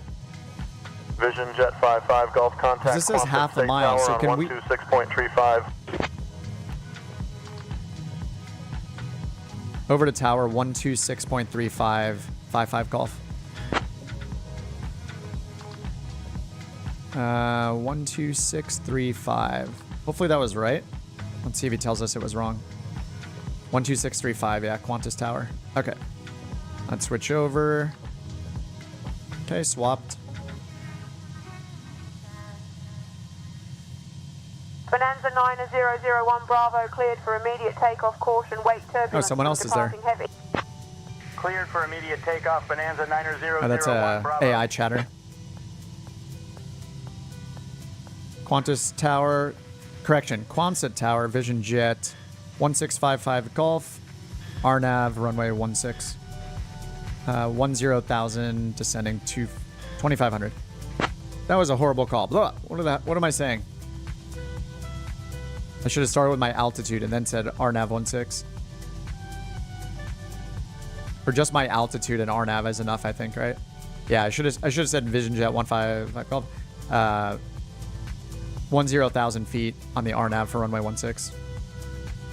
RNAV runway 16, maybe. Or just RNAV 16.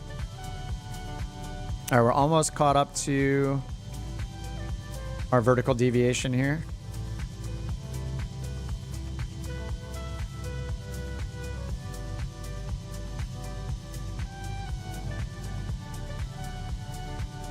Vision Jet 1655 Golf Quonset State Tower. There we go. Quonset Tower, descend and maintain 2,500 cleared. RNAV runway 16 approach report established on final. All right, descend and maintain 2,500 feet cleared for the RNAV 16 approach. We'll report on final. Vision Jet 55 Golf. Okay, I lost the tracking here. All right, so we have 2,000. We're cleared for the approach, and they said 2,500. So I think if we're cleared, though, I'm just gonna put in 2,000, because then we'll VNAV us down to 2,000 for our FAF altitude at Phalag.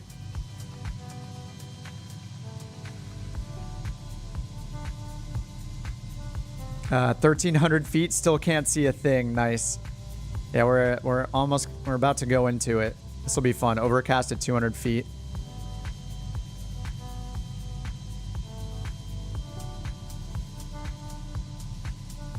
I've just got a sync heading bug.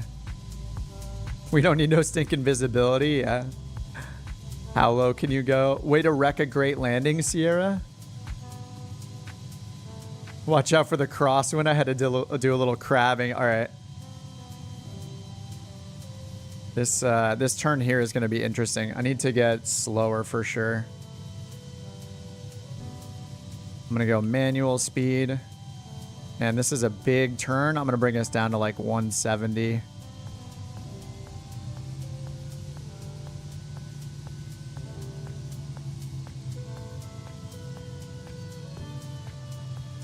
This is just a very tight turn.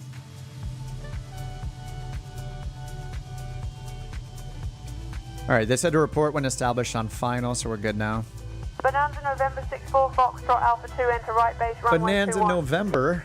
Right base runway 21. There's a for taxiway Bonanza. there. November 64 Foxtrot Alpha 2. K2 says if you're shooting an approach and you hit your minimums, you see the approach lights. Oh, if you see the approach lights, oh, you can descend to 100 feet above the touchdown zone elevation. Awesome. Okay, I didn't know that.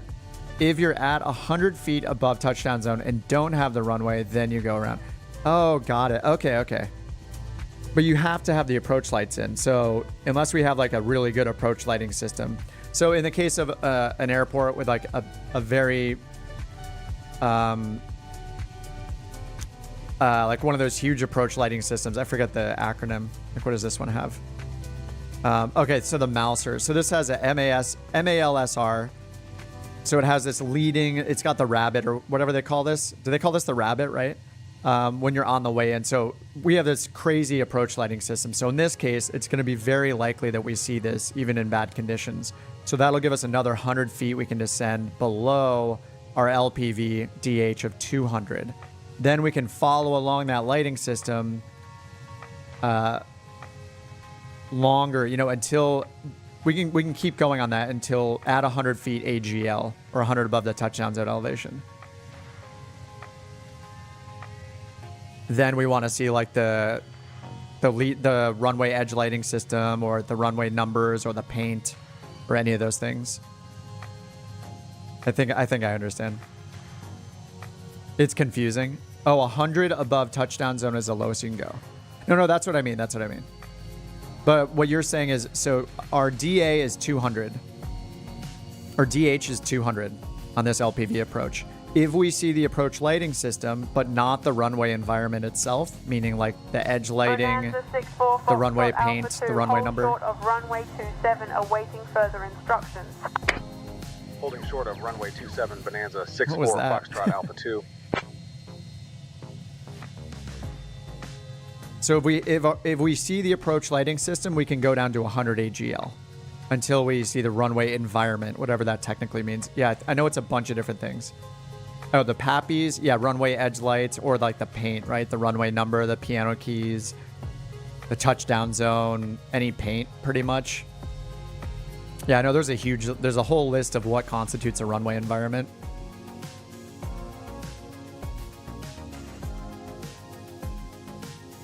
I got it. Okay, that's cool though. I didn't know that you could descend down to 100 above the touchdown zone elevation if you have the lighting. That's awesome. It's yet another thing to forget when I'm doing it myself. That's really cool. All right, we're about to descend into the soup. I'm going to hit approach now. Glide path.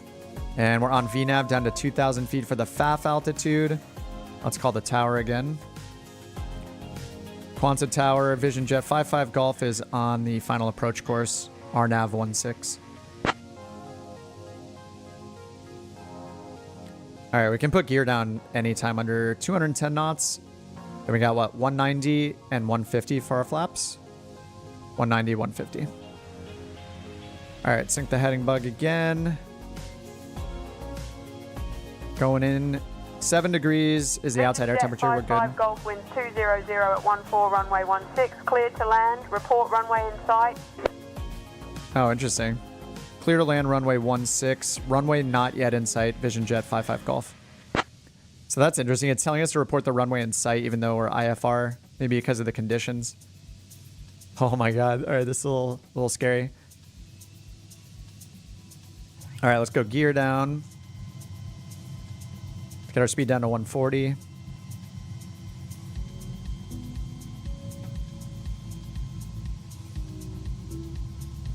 All right, 3 miles until, is that Bale?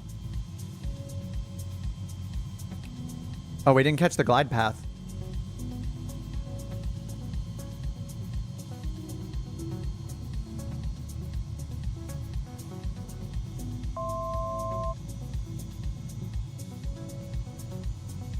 All right, we're descending further. Let's get VNAV off and get approach mode off and back on. Catching up to the glide path. All right, full flaps. get our speed down to 110.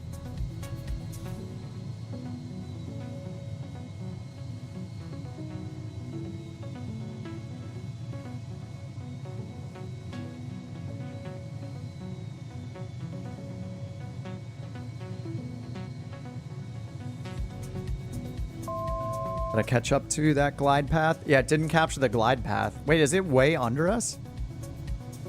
Oh, man. Why are we not on the glide path? All right, I'm getting a little worried now. 1,300 feet above. I see the ground right now. Fuel low, that's fine. We still have 60 gallons.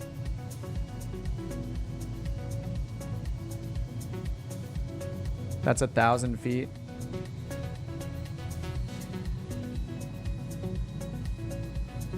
There's the glide path. Oh no.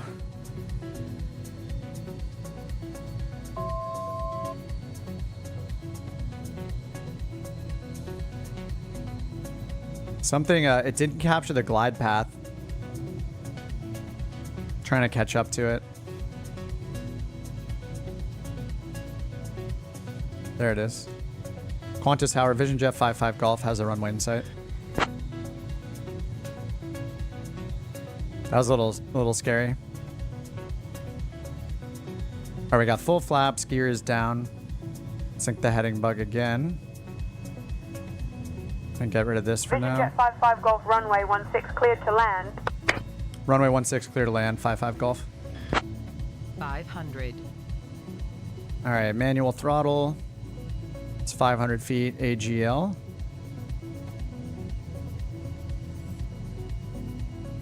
There's that rain.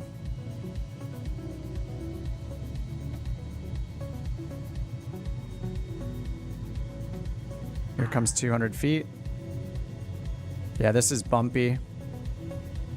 Here comes minimums. Didn't say minimums. Oh, there we go. Minimums. All right, autopilot off. Yaw dampers off. 12 knot crosswind. Beautiful. Oh my God.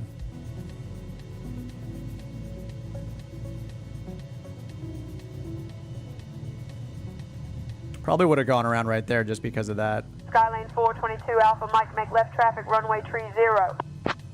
Making left traffic runway 30, Skylane 422 Alpha Mike. Landing time log. Yikes. All right, that was kind of scary. Mooney 824 Kind of scary. Delta taxi to runway 16 via Alpha That was, and Charlie. I don't know why the glide path didn't capture. That was weird. Alpha and Charlie Mooney, 824 Foxtrot I had Delta. approach mode. I have to watch that back. 250 feet per minute. Ugh. Oof. Warrior Tree 71 Bravo, Charlie, make right traffic runway 29, report midfield. Making right traffic will report midfield Warrior Tree 71. Was everybody else down? I wanted to watch somebody else struggle with that. What's ground here? 134.5.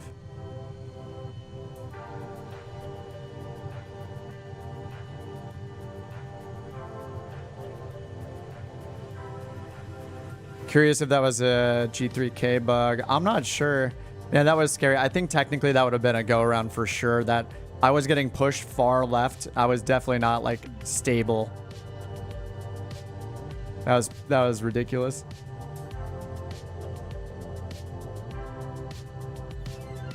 That little gust was trippy. Couldn't see much of anything except your lights coming at me.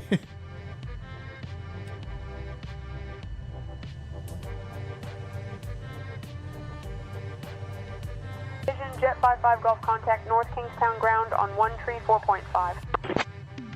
Over to ground 134.5. Thanks. 55 Golf. All right, parking brake. Let's get the flaps up.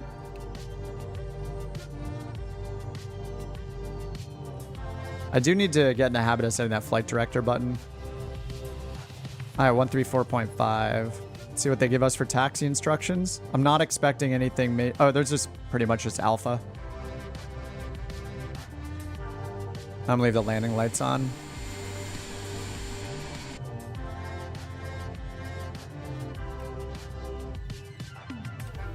And I think pitot heat can come off. Flaps are up. Oxygen's on. Engine anti-ice can come off. There we go.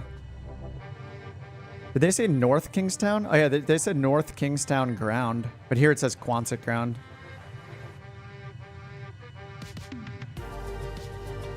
Quonset ground Vision Jet 55 Golf is clear of the runway, ready to taxi to GA parking.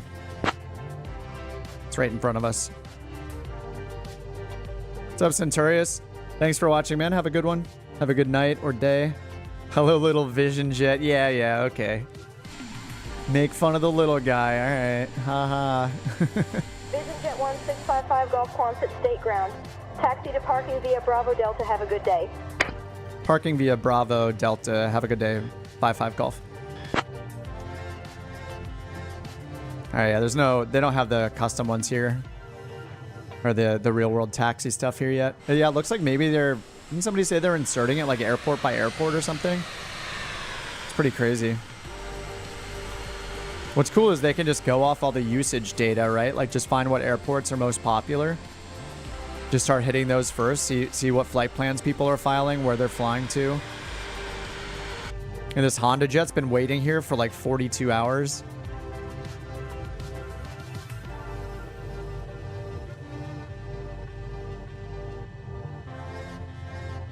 Oh, somebody taxied right under the two airliners. Wait, where are you guys? Yeah, it's weird. I'm not even seeing you guys.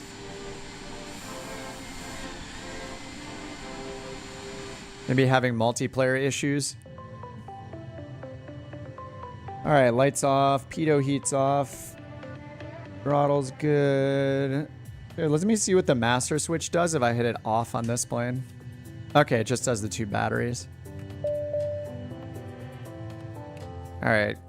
Super fast shut off. 50 minutes. Engine off time logged. The flight is finished.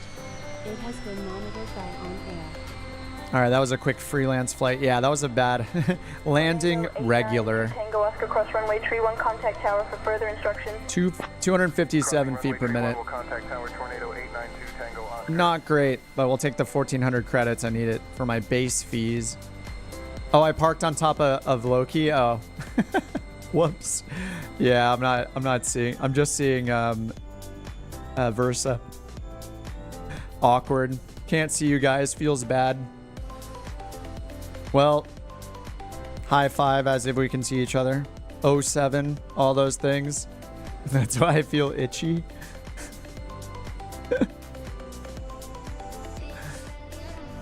Hello, walk to the FBO.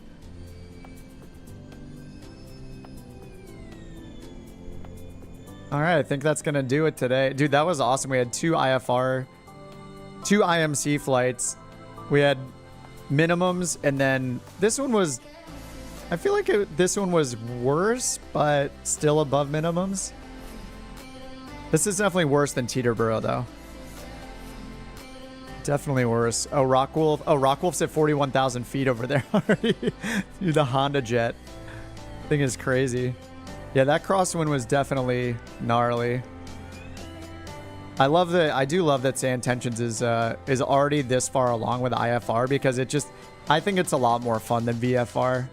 VFR is great. VFR's got its own challenges, but breaking out at minimums in IMC on an IFR flight plan, so cool. That was I feel like I haven't done that for a while. And I'll have to figure out if I did something wrong with the avionics. I don't know why it didn't capture the glide path. And having the new controls, like, dude, I was fumbling for the switch and stuff. It's like muscle memory with the Bravo. So changing my selected altitude, switching to vertical speed mode, setting the vertical speed rate, all those things are usually just second nature on the Bravo. But on this, I haven't gotten used to it yet. Everything's a little closer together, but I'm used to, yeah, I'm used to the muscle memory I had on the Bravo. So it's definitely, it's going to take some getting used to in time. All right, K2, thanks a lot, man. Thanks for the info on the minimums. That's awesome. I'm always learning from chat. It's like, it's my selfish reason for streaming is just to learn from everybody else. Delta says, I have to admit, I looked up and liked your plane. Which plane? There's probably an autocomplete error in there somewhere. What's up, Andy? Andy says, is the Series X good for flight sim games? Yes.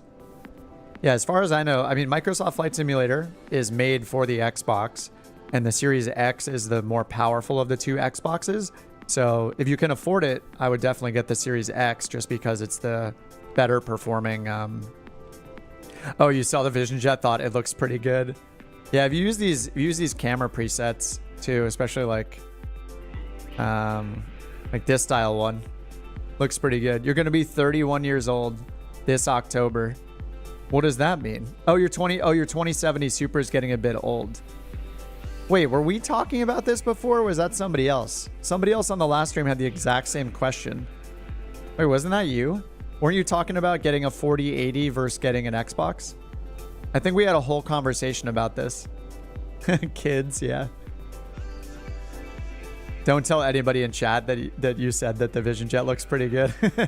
It's probably highly dependent on the livery. But I think the Vision Jet, like the plain gray livery, looks pretty awesome. Yeah, it's so weird I can't see any of you guys. You just all disappeared on me. I mean, anything like the main, like the fuselage shape, maybe you could say it looks weird, like the nose of it. But anything with a V-tail is automatically cool. And look at this thing. Just that it even works. Is there a free livery download? Is this not a stock livery?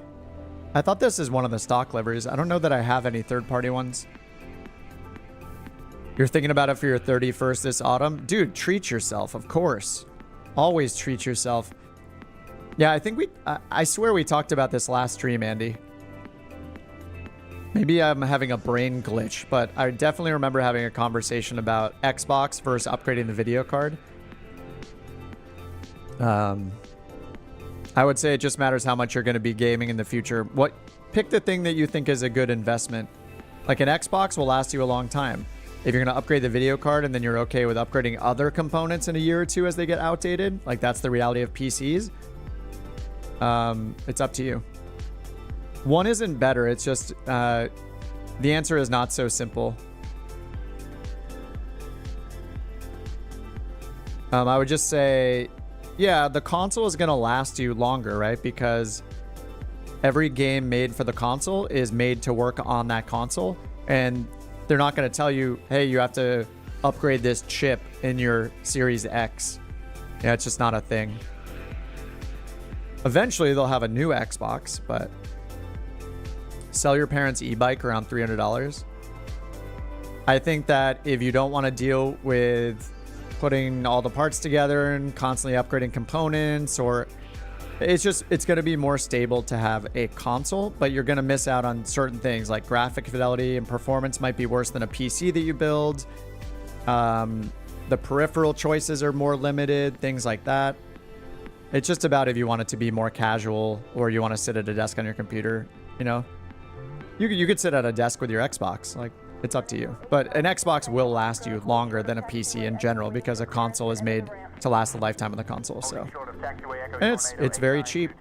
Consoles are great. You can always put in, you can get peripherals like a yoke, a throttle.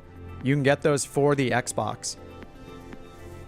So it is it's better than it used to be, I think. Like just the flight sim peripherals in general. Your selection's pretty good.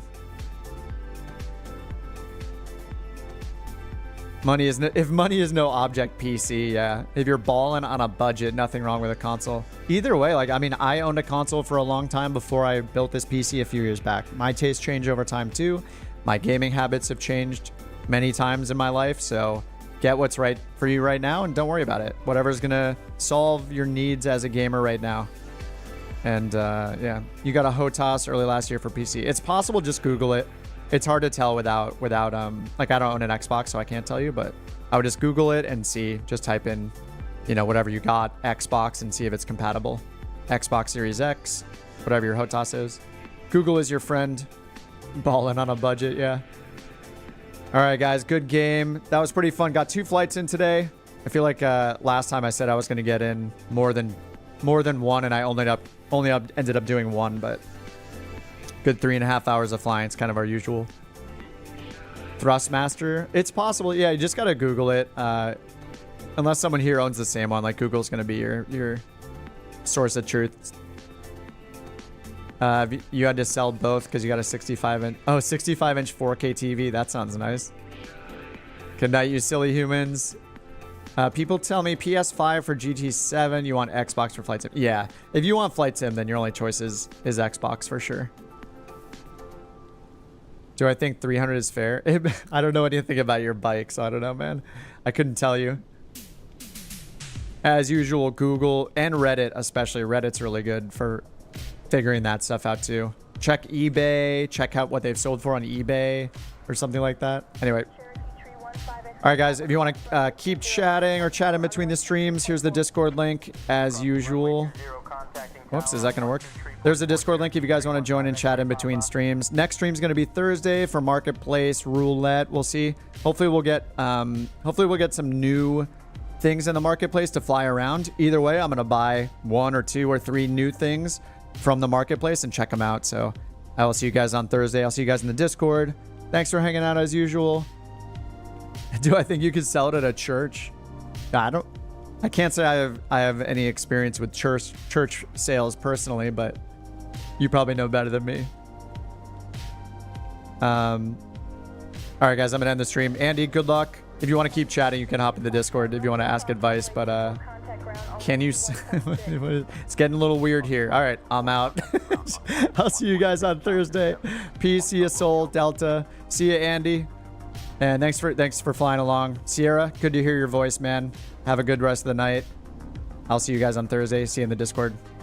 Peace.